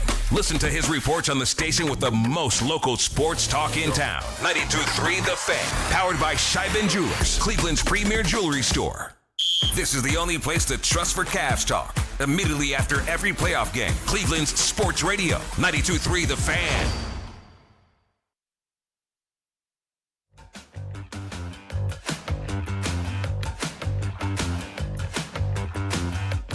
I think sometimes I say, like, oh, I didn't see this, and it just sounds like I'm playing dumb to everybody. I know you guys got a market watch coming, and you guys have done a severe market watch. Oh, yeah, we've done a deep dive now. But there's people mad just by asking Todd Monken the question every day. You got to, until they make the announcement, don't you have to ask? Yeah, I saw people carving up, and this is what's so great about user-generated content in the year 2026. You do our job for us. Like, you can do your own videos and put them together and then clip the media members. But they were clipping the Cleveland media members all asking about the quarterback every time. And Why? then Todd Monken goes, well, it hasn't changed. And they're like, oh, another Cleveland reporter gets humiliated by Monken. And it's like, we're going to ask every day who's in the lead. What's humiliating? That's how it works. That's why Todd Monken gets paid a lot of money, not to just coach the football team, but to take our questions. What is humiliating? I need to know. He put Cleveland media in their place by answering the questions that we all want to know the answer to. Owen, are you seeing this? Is this true? I don't understand. Of course. Okay. Wait. Are you not saying that you don't want to know who the leader is? As a Browns fan? Why does it matter if they ask the question? He's not going to answer it until he makes the announcement. Well, because they're going to say he's not going to answer it. But so? That doesn't mean we don't have... Wait, do you think politicians shouldn't have to answer questions that you want to know the answer to just because they're not ready to tell you the answer? Coming in hot is in less than an hour. You can always do that for coming in hot. I can't imagine. I mean, these people are very highly paid and... You know, just to give you a window into it, like we had normal conversations with Kevin off the air where he would totally get the song and dance. And then when it's on the air, it's respectfully, you know, it's at this time I can't answer that question. I understand the question, Kenny. And, but he would be shocked if you didn't ask the question. Yeah. Todd Monken is getting briefed before every one of these with the likeliest 5 questions every time. None of these are bombshells. No. The only way there's a bombshell is if there was like a media report of a player off the field that they didn't know about. And that has happened before. And boy, you can see the look on their face when they are truly blindsided. Yeah. In this case, this is not blindsided. You have to ask. He knows he's going to be asked. He expects to be. In fact, he'd probably be disappointed if he wasn't asked. You have to ask. I think he might get annoyed. Well, he is an emotional person, so he can show his annoyance. And he's shown his annoyance about the Miles stuff over and over and over again being asked, and I'm sure he'll show his annoyance about the quarterback being asked. But you know, those things have. If you're going to have immediate availability, I'm sorry, you can't just ask him how the weather's going to be. You know, you can't ask him what he's going to do over the weekend. You gotta ask that question because you got to see. Well, maybe he will crack and just say, yeah, you know what, we're going to make Shedeur the starter. Who knows? And if one guy does it, it's never happened. But if one guy does it, well, then now. You got a reason to ask every single coach. Is it time for a market watch? We got game 3 coming up tomorrow. People are still playing the blame game. People are still licking their wounds, but we got to turn and get ready for it. We got a market watch, friends. My mission is simple, to make you money. I'm here to level the playing field for all investors. There's always a bull market somewhere, and I promise to help you find it. Mad Money starts now. So lay out the scenario. Yeah, we were looking. So MSG yesterday, the top seats. Remember, this most expensive conference finals in league history, and it was $50,000 a piece. A ticket. A ticket. So $50,000 a ticket. Do you want to do this exercise for 2 or for 4? Do it for 2. For 2. 4 gets a little too convoluted. Okay, so if you are, a couple, say you're Timothy Chalamet. Yep, I've heard of him. And who is he with right now? One of the Jenners. One of the Jenners. Okay, so if the 2 of them want to come to Cleveland, they'd be on the hook in New York for $100,000. Of course, they live there, so they have to worry about housing and all of that. But they're going to have a nice night out in the town. They'll probably have a nice dinner and all that stuff. $100,000, that's what we're looking at. In Cleveland right now. Okay. And again, the Cavs are imploring season ticket holders, do not pick up the phone if New Yorkers call about tickets. It'd be a lot easier if it was a 1-1 series, not 0-2. But yes, if you didn't blow a 22-point lead. 7,000 is what we're looking at for the best seats that are available right now. So Spike Lee wants to go, whatever. He probably has another way to get tickets. He might even be What's that maybe way? offering up $10,000, but let's just deal with $7,000. All right. So $7,000, that's $14,000. You'd have $86,000 to spare. We looked. A lot of the hotels are booked, but I did see over at the 9, you could get $1,000 a night for the next few nights. Let's say you're going to both games. I don't know if you'd be going to both games or 4K. one game, but let's just say you're going to one game and having a couple of nights in Cleveland. 4K. So then, Owen, you looked up the private jet, the rideshare private jets, and of course Timothy Chalamet could probably call his agent and get on one. Just get one from a studio. Let's say that he actually had to get out the wallet and pay. What did you come up with that from Teterboro to Burke? We are going 11,000, 22,000 round trip. 22,000 round trip. They used to say those things don't get off the ground for less than 35,000. Teterboro in London? No. Teterboro in New York. There's the private, I don't know what that is. I don't know what that is. I'm sorry. So what are we up to now? You're thinking of Edinburgh. Edinburgh, yeah. So, no, that's in Erie, PA. What are you doing? We had $60K left. You have $60K left. Yeah. Now, what was the 17-round sushi meal? Oh, that was $350 a person. Well, you it's gotta back. do it. The restaurant It's is back, back with guys. reckless abandon. You can get the $350 sushi dinner. Okay, so that's We're back in business, Cleveland. Now, that's only if you can get a seat, which, those have been sold out for months, so I'm not even sure they can get So a you're seat. looking at $1,000 there, right? $1K. Well, you figure in the drinks, right? You're doing more than $2K. He's doing the most expensive bottle you could have. So they've got to have Do they a have $30,000 bottle. Do they have right? Cristal?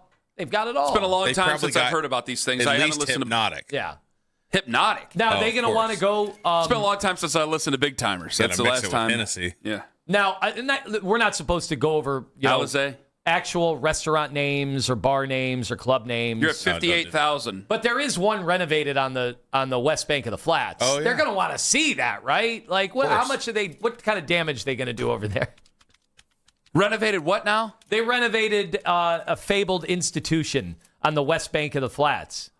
But that's a restaurant and bar. I'm saying they're going to want to have a night out. It's not just you've going to already be eaten at the sushi place. Sure, but you got to want to go out. All right. You want to see This is Clevelanders. post-game. Probably sushi before the game. Yeah, you're partying. Let's You go. don't want to say the name of the place? We'll just say Kenny Rhoda used to tell us it's where the hotties were. Yeah, that's where the hotties were. Okay.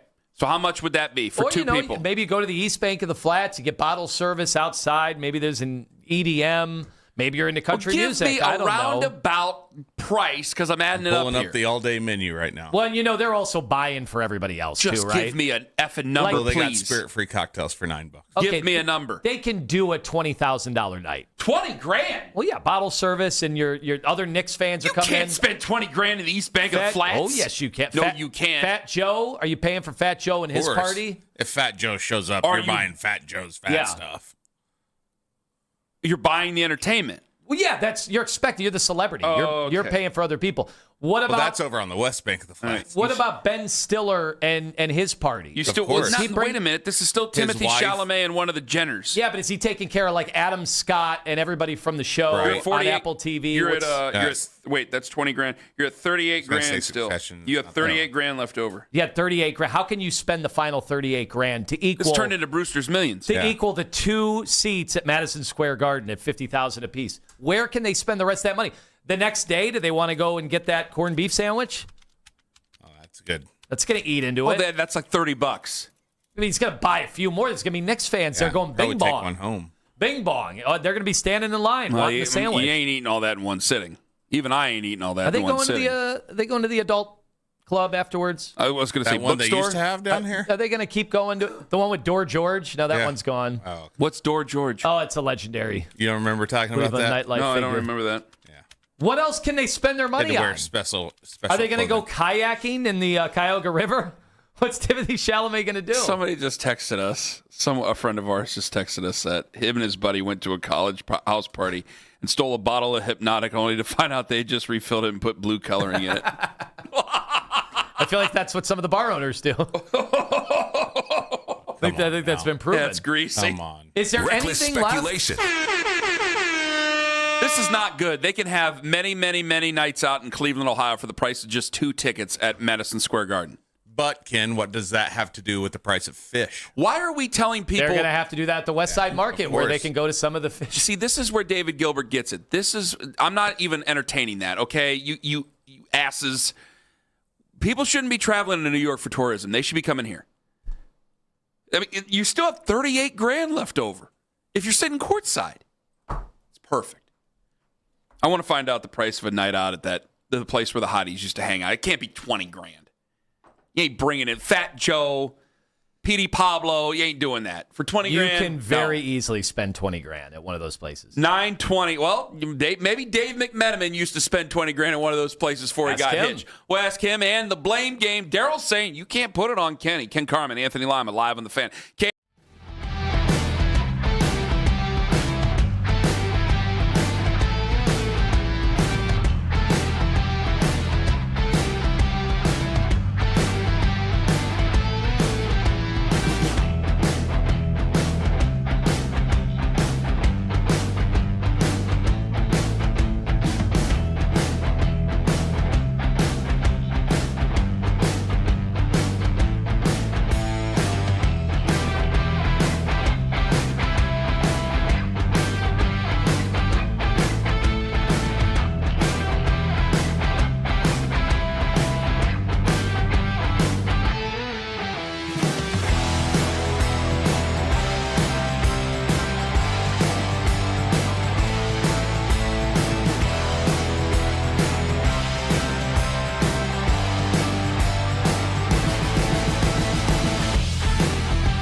Line segments. Headline sports news every 20 minutes right here on 92.3 The Fan. From the University Hospital Sports Desk, I'm Jeff Thomas.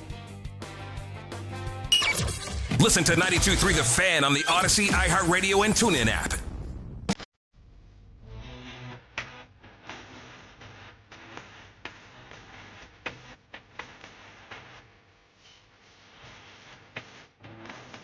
Blame game coming up here in a moment. You have confirmation. Also, Dave McMenamin joining us at 9:22. What was the confirmation you have over there about the spending of the money in the downtown Cleveland compared to what you could spend at MSG?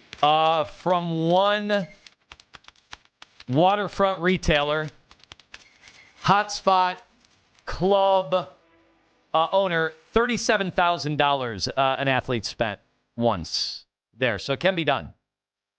In Cleveland, Ohio. 37 grand? What are you spending 37 grand on? I don't think I made 37 grand until year 12 in the industry.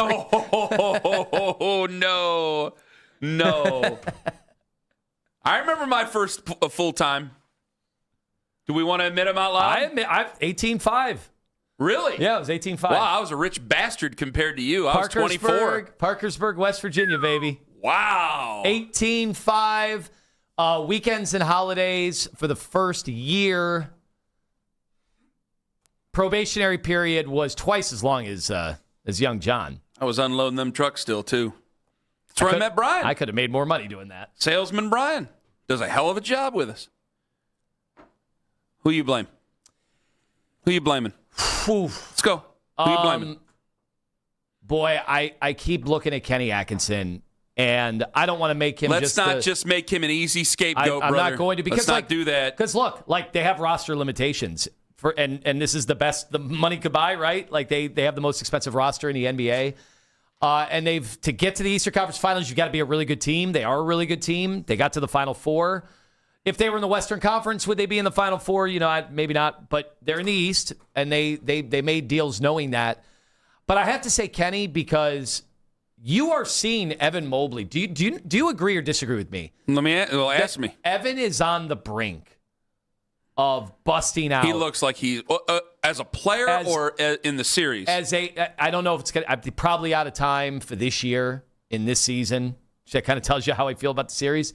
But I feel like we are getting a better Evan Mobley when I think we went into the playoffs going, oh, he's no better than he was 3 years ago. No. Now, in these playoffs, it's not consistent. You're not ready to just dump the ball into Evan Mobley and say, everybody get out of the way. But can you now see what that idea looks like as he is taking Mitchell Robinson down to the basket and reverse dunking on him? I have to disagree, and maybe hopefully I'll feel bad about this next year because that means I'll be wrong about it. I feel like he's been kind of flirting with the edge. Would you tell that business owner to stop texting you, my goodness gracious? Because I know you're asking who spent that money. Well, he said 1942, ace of spades. The Dom was mostly sprayed on the crowd. Extravagance. I mean, is Ben Stiller going to be doing that? Tracy Morgan, I could see doing that. I could see Tracy Morgan. Ben Stiller ain't doing that. Tracy Morgan probably would do that.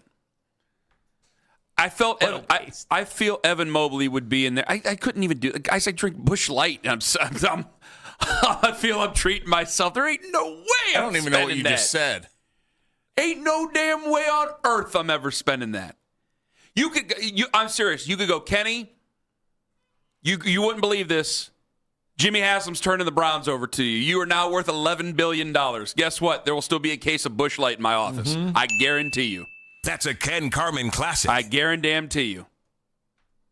Actually, you could own any of the three teams. You're all billionaires. I totally believe you. Because it's just ridiculous. Maybe for others, but certainly not for us. Anyway, I'm certainly not going to spray it on people. So back to what you were saying. Okay, you're blaming it on Evan, is what you're saying? No. Or who are you blaming it on? No, I am. Evan, I've been trying to do this dance for the last 2 years, where I really think that he could break out last year and this year. I don't give up on him. I don't think that he's terrible, but I just don't think he's going to be a 1%er, man. So if he's not going to be at that upper echelon, but at least you're finally seeing moments of it. You are seeing, and by the way, on a pretty high stage. It's just there were no moments. He's 24, so I mean, it's not like he's going out of his prime already. He's going into his prime. There were no moments of that in the second half, And I can't really blame because you got to give him Evan the damn Mobley. ball. Yeah. And so what I'm blaming is you're just not hitting your shots. Like Kenny is an easy target. He's a coach and he's an NBA coach. It's easy. And because of what happened on Tuesday, which 9 out of 10 games, 99 out of 100 games, timeouts are overrated. But when you leave the user lose timeouts out there, and then you give an answer of, well, I like to hold on to him. Hold on to him for what? It throws me off. And what bothered me even last night about it, this is talking about Kenny, but I'm still not blaming Kenny.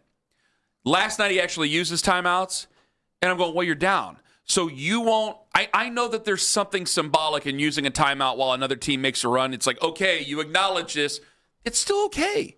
Everybody in the building's starting to get woken up. They know that they're making a run. Use your timeout. And then this time it's like, hey, you're using timeouts, but it's too late. Like you're giving up these runs, this huge run. You're not hitting shots. It's just not going to happen for you. So if it's just so obvious, it's not going to work out for me. What I just blame is I think that Evan gets fed the ball more if they're hitting shots in the second half. They're not hitting shots in the second half. All right, well, at some point, you know this better than a lot of people. Defensively, the Knicks are going to go, they're cold tonight, and if they're going to heat up, it's going to be on them. They can get heated up by throwing the ball back to Evan Mobley or throwing the ball into Evan Mobley. We're going to make sure we're collapsed on Evan. And they did that, and guys were hitting shots. Sam Merrill was 0 for 7 from three-point. Yeah, and so there might be some people that say, well, I blame the combination of Merrill, Schroeder, Strus for not hitting the threes. Where is your change-up? I guess I blame some combination of that. Where's your change-up, though? Like, it's one thing to miss the shots. It's another thing. How would you change it up? Well, I think, without a doubt, offensively, because defensively, I talked earlier in the show about adjustments that I think were there for them, but maybe they're not capable of making. I'm not sure.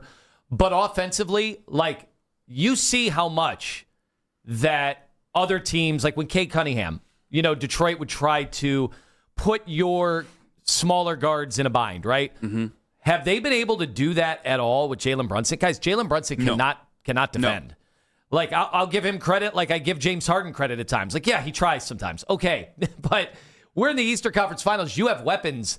How are you not putting Jaylen Brunson in some, tough spots that you're going to take advantage of? They've not been able to do that at all in these first two games. So he's been able to skate and then be able to devote his full effort and full energy into offense.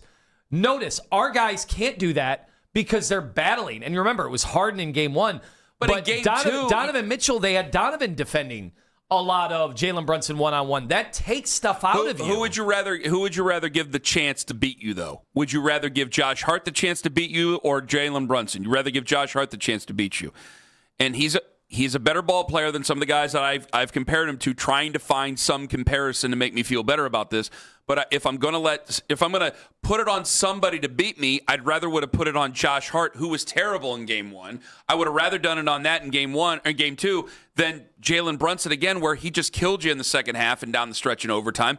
It could end up killing you again. Then if you're Kenny Atkinson, now you guys are coming at me. If I'm Kenny Atkinson, now you guys are coming at me for not acknowledging the biggest piece to their puzzle, and that's Jaylen Brunson, and not doing what we can to stop Jaylen Brunson. I've come out of this with last year and over the last couple of years, I've come out of this with a lot more respect for Jaylen Brunson than I ever thought I would have. Like there was a little bit of a hate watch there in 2023. Now I just respect the hell out of him. I got to tell you, when you're able to not be the focal point of scoring and still turn it into 14 assists, 11 assists, or 14 assists, or whatever it was, he's having an impact. That's an incredible impact. Possession. So there's very little that I can do other than what I think that Kenny Atkinson did. See, that's where I'm battling back on you. Is I just don't think that there was very much else that they could do yesterday.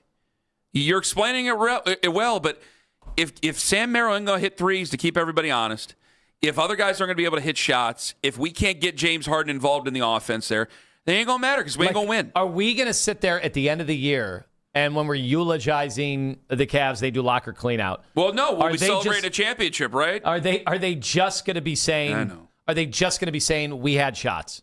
We just missed. It's a make or miss league. Because then you sound like the Boston Celtics this year, who got eliminated very early. But we missed shots. I'm not trying to make an excuse, but if it's the truth, isn't it not the truth? The whole point. I'd rather say I missed shots than some of the things that we've said about the Cavs over the last how many years. But in this iteration of the team, you are supposed to be well-rounded. You're supposed to have other avenues to be able to beat teams. And I don't look at the Knicks and go, that team is so suffocating defensively, we have no answers. There were times during the Toronto and Detroit series where I'm like, man, there's not a lot we can do. When Thompson's on you, like, good luck.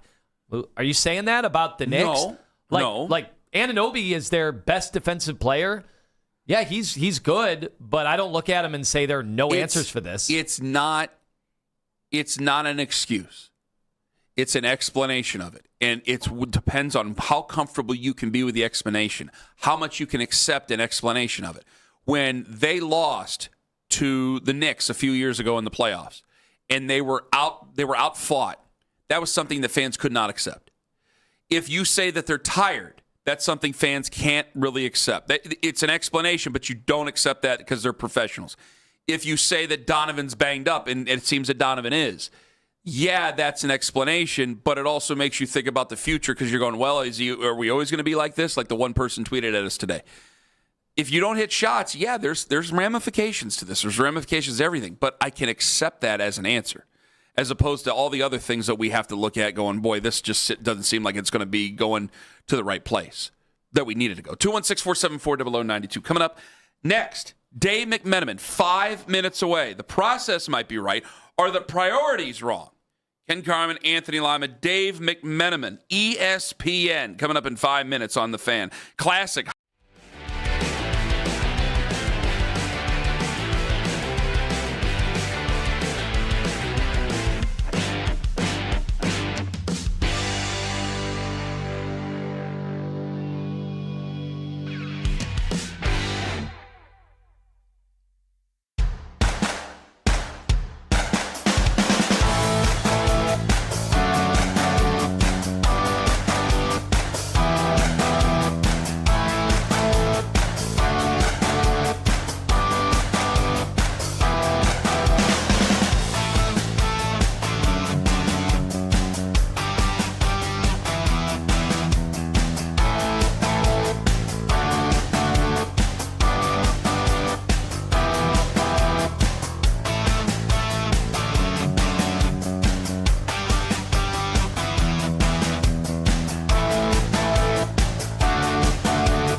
OTA session of the week on Thursday. Browns 3 workouts this week. They'll do 3 more next week and then do 4 workouts the following week.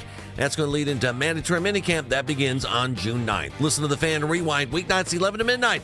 All the best segments from all our shows and can always listen on the Odyssey app. Headline sports news every 20 minutes right here on 92.3 The Fan. From the University Hospital Sports Desk, I'm Jeff Thomas. Fan Cash Fridays, powered by Fanatics Sportsbook, America's fastest growing sportsbook. Be the 10th caller on our 92.3 The Fan contest line for your chance to win $100 in fan cash from Fanatics Sportsbook every Friday. Winning hits different here. Again, you got to be the 10th caller at 216-474-0092.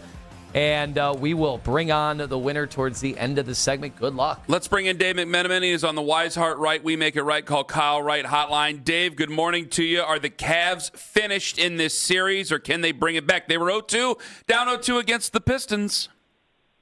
Yeah, I don't think they're finished. Look, you think of the first 2 games, and it was a huge letdown in game 1. We all saw that. But in game 2, they played them even for a half.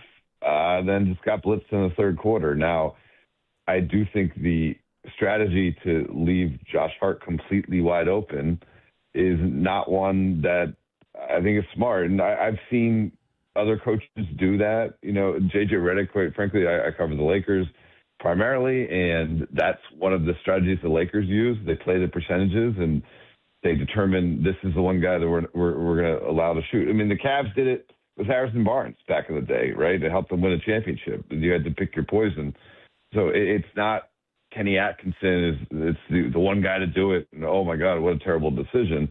I just don't like that strategy in general. I'd rather see teams play guys straight up and then just be better at their rotations. Yeah, there's no doubt that Jaylen Brunson's been a technician. So in game 1, he was pretty quiet until the fourth quarter when he went off. And then in this game, it wasn't about his scoring, and he could certainly do it, but it was about, the assists, the hockey assists, and really getting the Cavs defense on their heels. And yet we look at the Cavs, and that's exactly what James Harden and Donovan Mitchell should be doing to Jaylen Brunson at times, and yet they've been unable to do it. Dave, why do you think that is?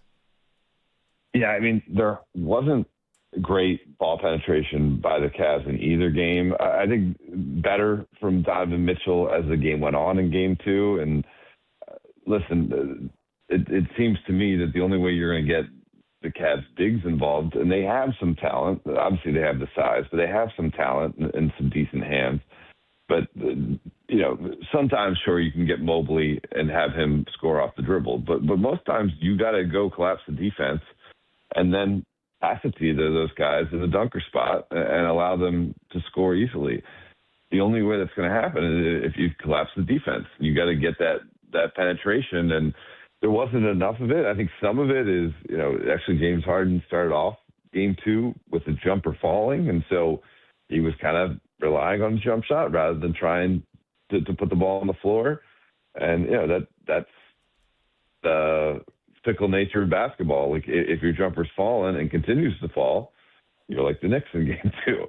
If it starts to go awry, and Harden was hardly the problem with his jump shots. Look at Max Strus couldn't hit a shot, Sam Merrill couldn't hit a shot, and these were wide open looks. But to me, it'll be paramount on them for game 3 to get some penetration in order to get some better looks for the bigs. Dave McMenamin joined us on the hotline. Of course, he was here covering those phenomenal LeBron teams. I am curious, the more and more I hear in today's day and age in the league, especially from Joe Mazzulla, and at times the coach you cover with the Lakers, hey, we got our looks, we just didn't hit our shots. And I understand that first half. I thought the Cavs got the best looks they've gotten in the entire playoffs, but they were down 4, and they don't have a changeup. They don't have an off-speed pitch. Dave, is that something that a team like this, most expensive roster in the league, only double apron team, shouldn't they have other viable options? Yes, and like you think about their bench, they have talent on their bench. They don't really have a guy who's going to go get his own stuff going, other than maybe Schroeder. Schroeder hasn't had a good series thus far. I've covered Schroeder in the past when he was with the Lakers. He has that in his game. But quite frankly, when the Cavs made their lone run in the second half. Schroeder goes to the line, misses 2 free throws. I think it was an 8-point game with a chance to cut it to 6. Goes over 2 from the line. Like that was a big momentum sequence there because, if you make some, maybe you're extending that little bit of momentum they were able to generate there. But I agree with you. Their bench to spend all that money, listen, I think their starting lineup's tremendous. I don't have any qualms there. I understand why the money goes there. But to spend all that money and not have a guy, to be able to create that, I think it does say that this isn't the best use of the money spent. Now, Jaylen Tyson got kind of his first edition of the series, and he hadn't played much down the stretch against the Pistons either. He had some moments, and I do like his game, and he's under a cost-controlled contract, obviously, because he was a rookie last year. It's not that there's no hope there, but I do think it's worthy to point out that for all the money they spend, it's not a perfect roster. Dave McMenamin joining us on the show. Donovan playing banged up? I don't know. I mean, there was a play late in the fourth quarter of game 1 where he appeared to run into OG Anunoby and went to the floor. And I wonder if that was some sort of tweak. Kenny Atkinson at halftime of game 2 said he didn't think Donovan looked right, but he was asked about it after the game, and he said, well, yeah, I mean, I don't know if he looked right, but he hasn't told me anything, and then he looked better in the second half, and he never asked to come out. I don't know. It's pretty strange. He hasn't told me anything. I think I would ask my player if I thought he didn't look right. So the fact that they haven't just completely squashed it makes me think that there's something going on. But, listen, it was, 2 seasons ago where Mitchell couldn't finish out the playoffs. That weighs on a guy. And I would imagine if he is going through something, this could be like the 2018 finals where LeBron comes to the final podium with the wrap around his hand. We won't know about it until that happens. Yeah, Dave, I know you got other responsibilities. We appreciate you jumping on. I do got to ask where you think LeBron James could be playing basketball next year. I think the Lakers would be the most obvious choice. Obviously, there's a couple other teams that would be possible. The Cavs, I don't think, are eliminated from that scenario. But at this stage of his life, the off-court portion is as important as ever been. And he's literally building a compound in L.A. He has a 12-year-old daughter who lives there. And to uproot his life from Los Angeles, I haven't gotten any indication that would be his intention. But there's going to be a negotiation that occurs. And, listen, it seemed at one point it seemed like the most obvious thing in the world that Ty Lue would be the Lakers head coach, and that negotiation didn't go well. And Frank Vogel ended up being a guy. And so there's a chance that negotiation wouldn't work out, and there'd be other options for LeBron. But I would say the Lakers would be the leader in the clubhouse. Dave, is this wishful thinking because you don't want to move back to Cleveland because you've got a nice little life out there? I love Cleveland. Yeah. I love Cleveland. I'll put it in a bad Anytime spot. I get in Cleveland, I embrace. I just don't think that's the most likely scenario. I'm sorry that he put you in a bad spot, Dave. Yeah, You're fine. terrible. You're fine. Dave, thank you very much for the time. All the best, and we'll talk to you again soon, friend.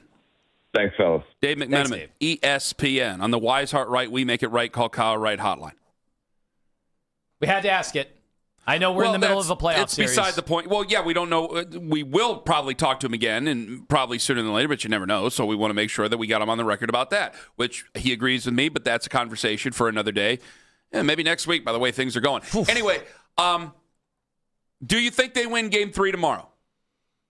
We got to go fast now because we got coming in hot coming up at 9:45. So we got to get moving here. I know we spent a lot of time bitching about the way things went in Game 2. I am worried. We got a lot of boogieing to do, and now you say you're worried. Come on, you're supposed to pick this thing up. Daryl said they were going to come back 2-2 and then started making a bunch of jokes. So now I'm thinking Daryl was just saying that to get out of the interview. Well, part of the reason I am worried is I use the term technician for Jaylen Brunson, and it's because of the respect I have for him. I mean, he went from hitting the very quiet for 3 quarters, and then he starts hitting these awkward, leaning, floating, contested, off the glass. And then because he started making those, Then Harden, let's be honest, 36 years old, he couldn't stay with them. So then he started getting by him with ease, and he steps into a 3. And then you saw the Cavs tried to adjust. Then they got our defense on our heels, and then they're hitting shots. And that was game 1. Game 2, he came out, let the game come to him. They weren't just going to, put the pedal to the metal on that mismatch. And then they showed you they could beat you an entirely different way with the way that he could move the ball and make smart decisions. Well, they're going to win a game. How do you stop that if you don't really have a guy that can take Jaylen Brunson out of it? Can it be as simple as making shots? Can you outscore them? So you can put different kinds of pressure on them by making shots. You saw that in the second and third quarter in game 1. You saw all of a sudden a pretty sound Knicks defense that was reeling, that was set scrambling. Then you even got out in transition a few times. And then yesterday you just saw none of that. And so it is because they weren't hitting shots that the Knicks didn't have to resort to making any drastic changes. And they didn't have to get out of character. They didn't have to mess with their identity. So if you do hit some shots, all of a sudden that does change things. I mean, think about Josh Hart was taken out of the game because he wasn't hitting shots, and they were kind of abusing him on both ends. Mm-hmm. But instead, in game 2, he was able to stay out there, and then he's hitting his threes, and then the roof gets blown off the place. Do they hit shots tomorrow? They're due. So then if they hit shots tomorrow, they're going to win because they can't lose, which is terrible analysis. But that's what it is. That's where I'm at right now. I if I'm going to take my chances, I know it's the pick the poison stuff, and everybody hates it. I hate it. Dave clearly doesn't like it very much, and you don't either. But you got to do it, and I'd rather pick my poison and go ahead and drink the Josh Hart than I'd rather have with the Jaylen Brunson. So I'll go put – I think that if they just hit their shots last night, I think it's a different look. Obviously, it's not an 18-0 run. Obviously, they don't get blown out. Obviously, things are different down the stretch in the third quarter. Had they not had some of the issues that they had in the first quarter, it would be a little bit different here. You hit those shots, I think it's a 2-1 series, and then we go to Monday, and then we'll figure out what happens on Monday. Because the chips are down, and odds are against you, and the further you get into it, Detroit is not as good as the Knicks. Toronto is not as good as the Knicks. So I can't just say, and I'm not going to say, well, they won 2 Game 7s before. If they get to a Game 7, it's going to be on the road. We'll see. They just don't do well there. He doesn't seem to do well in closing it out there. They are 2-14 all-time in the postseason against the Knicks in the entire history, if I'm not mistaken. You see the point spread, though? There's a lot of things against you. But if you hit your shots, I think that you get back in this series, it's 2-1.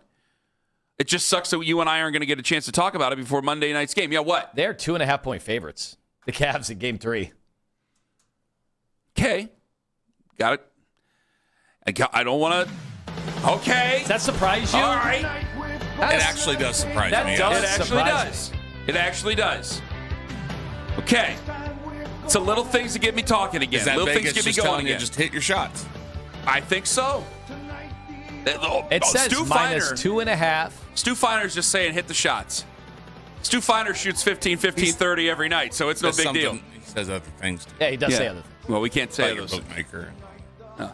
Let's get to John in Painesville. John. Tom, go ahead. Take it away with John. John, are you our Fan Cash Friday victory? Are you the victor right now, John? Congratulations. Thank you, sir. I am the victor. Happy Friday. Listen, every week on these Fan Cash Fridays, you have a chance to win $100 in Fan Cash from Fanatics Sportsbook. Now, I imagine you were watching last night, seeing how disappointing things were going with our wine and gold. Do you think they have some answers, John, to turn this around?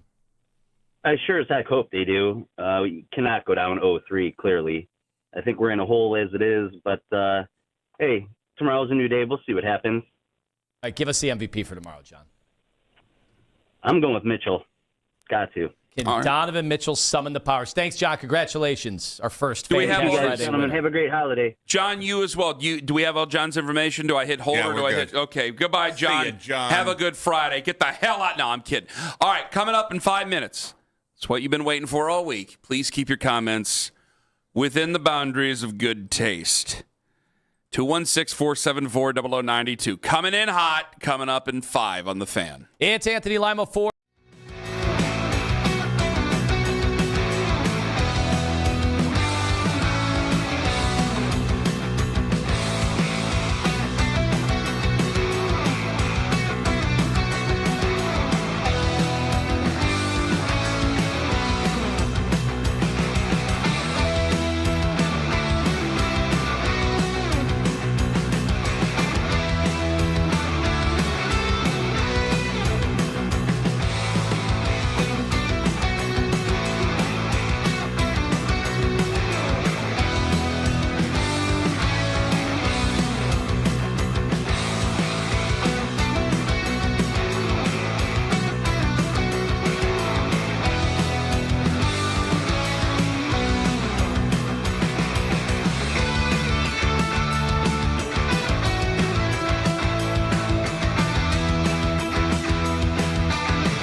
10K miles per year through GMF, plus tax, $398 doc. See dealer for warranty and details and 6126. The best playoff coverage in Cleveland. We are Sports Radio 92.3 The Fan. This is head coach Todd Monken, and you're coming in hot.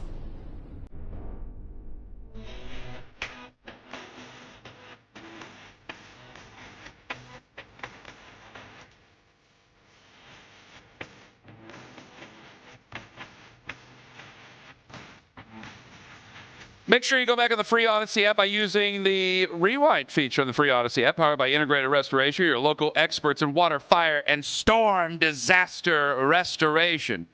Where people went back on their own rewind down in Houston Sports Radio, over at FAN, up in Detroit, on Fox News. It wasn't like this morning. I was pretty level-headed. But on Wednesday morning, Lima and I almost came to blows. And I think some people are like, I think this show's over. I think that they are not going to work with each other anymore. Because, like, guys, it's Wednesday. It was just a Browns Monday after that. And Lima and I had an argument for the opening segment on Wednesday, and apparently it picked up. So we are all right. It's a day that ends in Y between Anthony and I. We'll live. We'll survive this. This too shall pass. Are we ready for coming in hot? Please keep your comments within the boundaries of good taste. All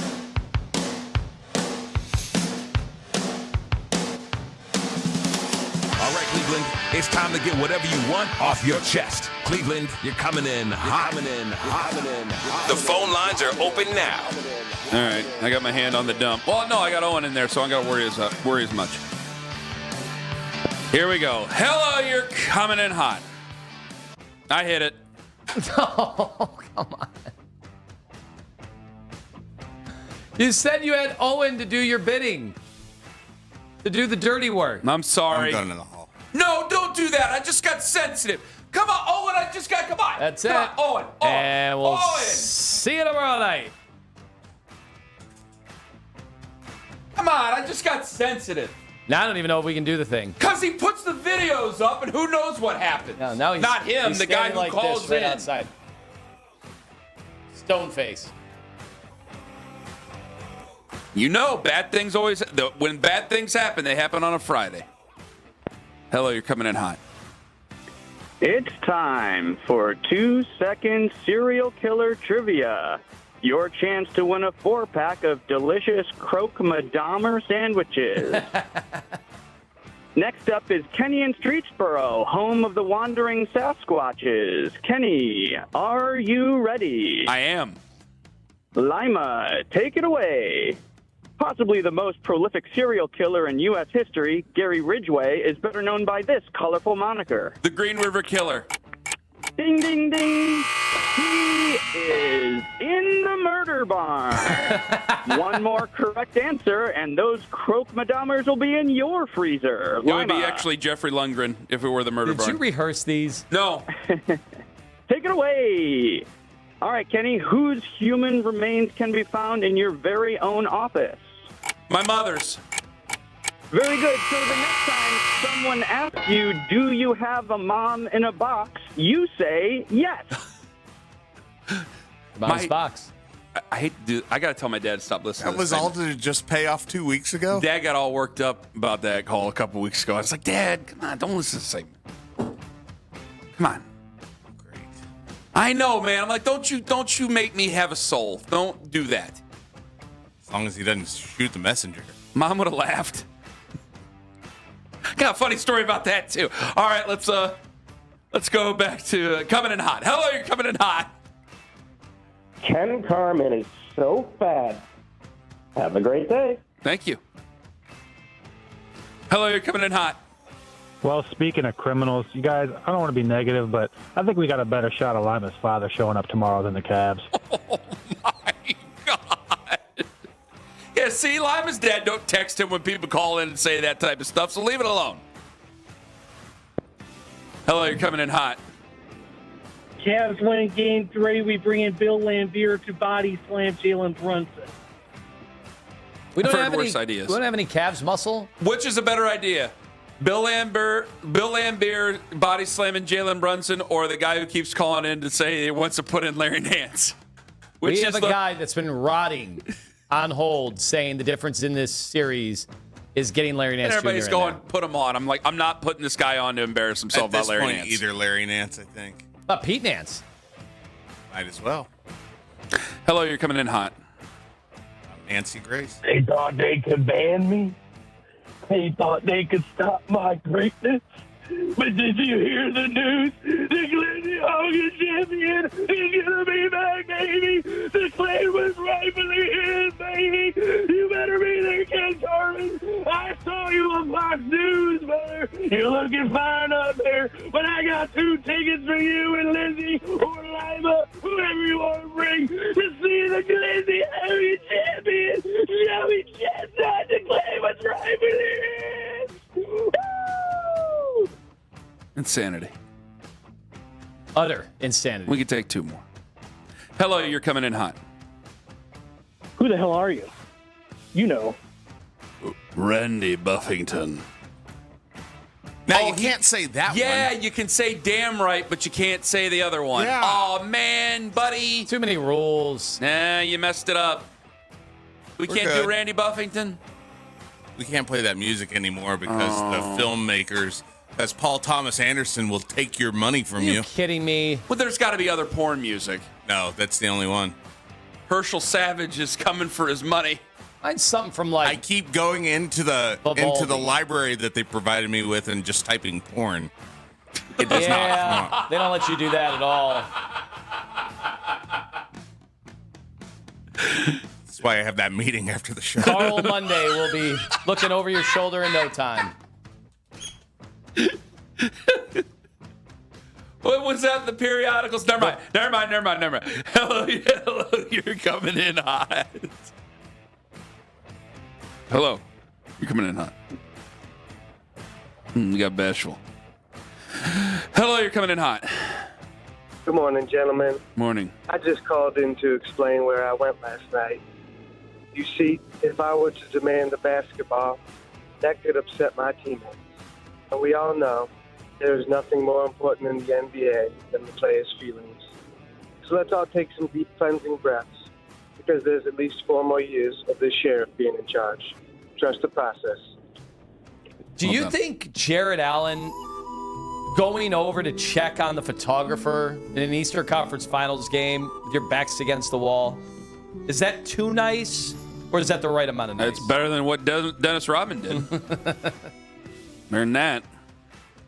Ain't gonna cost him $50,000 in a bunch of games. Hello, you're coming in hot.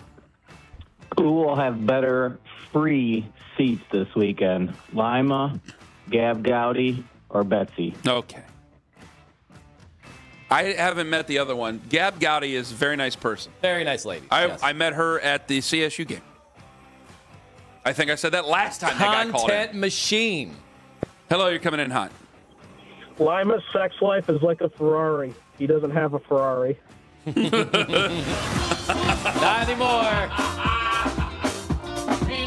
That's good. Days are over. Oh, come on. It's not a lot of free time. You can always find time. Got our shows to watch. It is hard when they're little. And the playoffs It are on is hard. every night. I The think bourbon so. doesn't help. I don't know what it is about that bourbon. That does not help. Really? No. Never had that problem. Never had that. Congratulations do? on all your success. I got rid of all my bourbon. Hypnotic. I just have it all over the wall. It's an aphrodisiac. Oh, yeah. You wouldn't even realize it, man. All right, big thanks to everybody who joined us today. Randy Buffington. Are we going to have a series to talk about on Tuesday? David Meneman. Yeah, by the time we start this show on Tuesday, Kenny Atkinson might be fired for all we know. And Lil Jon and the Prodigy filling in for us on Monday. Oh, Malik. They're saying this kid is... It's like Lil Jon and the Prodigy sounds like a band that would be on Fox 8 today. No, it's an actual mashup of Lil Jon from Lil Jon, the And East Side Prodigy. Boys. And Prodigy. Did he already make... They just do Firestarter for 45 minutes. Did he already make the Barrett Sports Media top 20 under 20?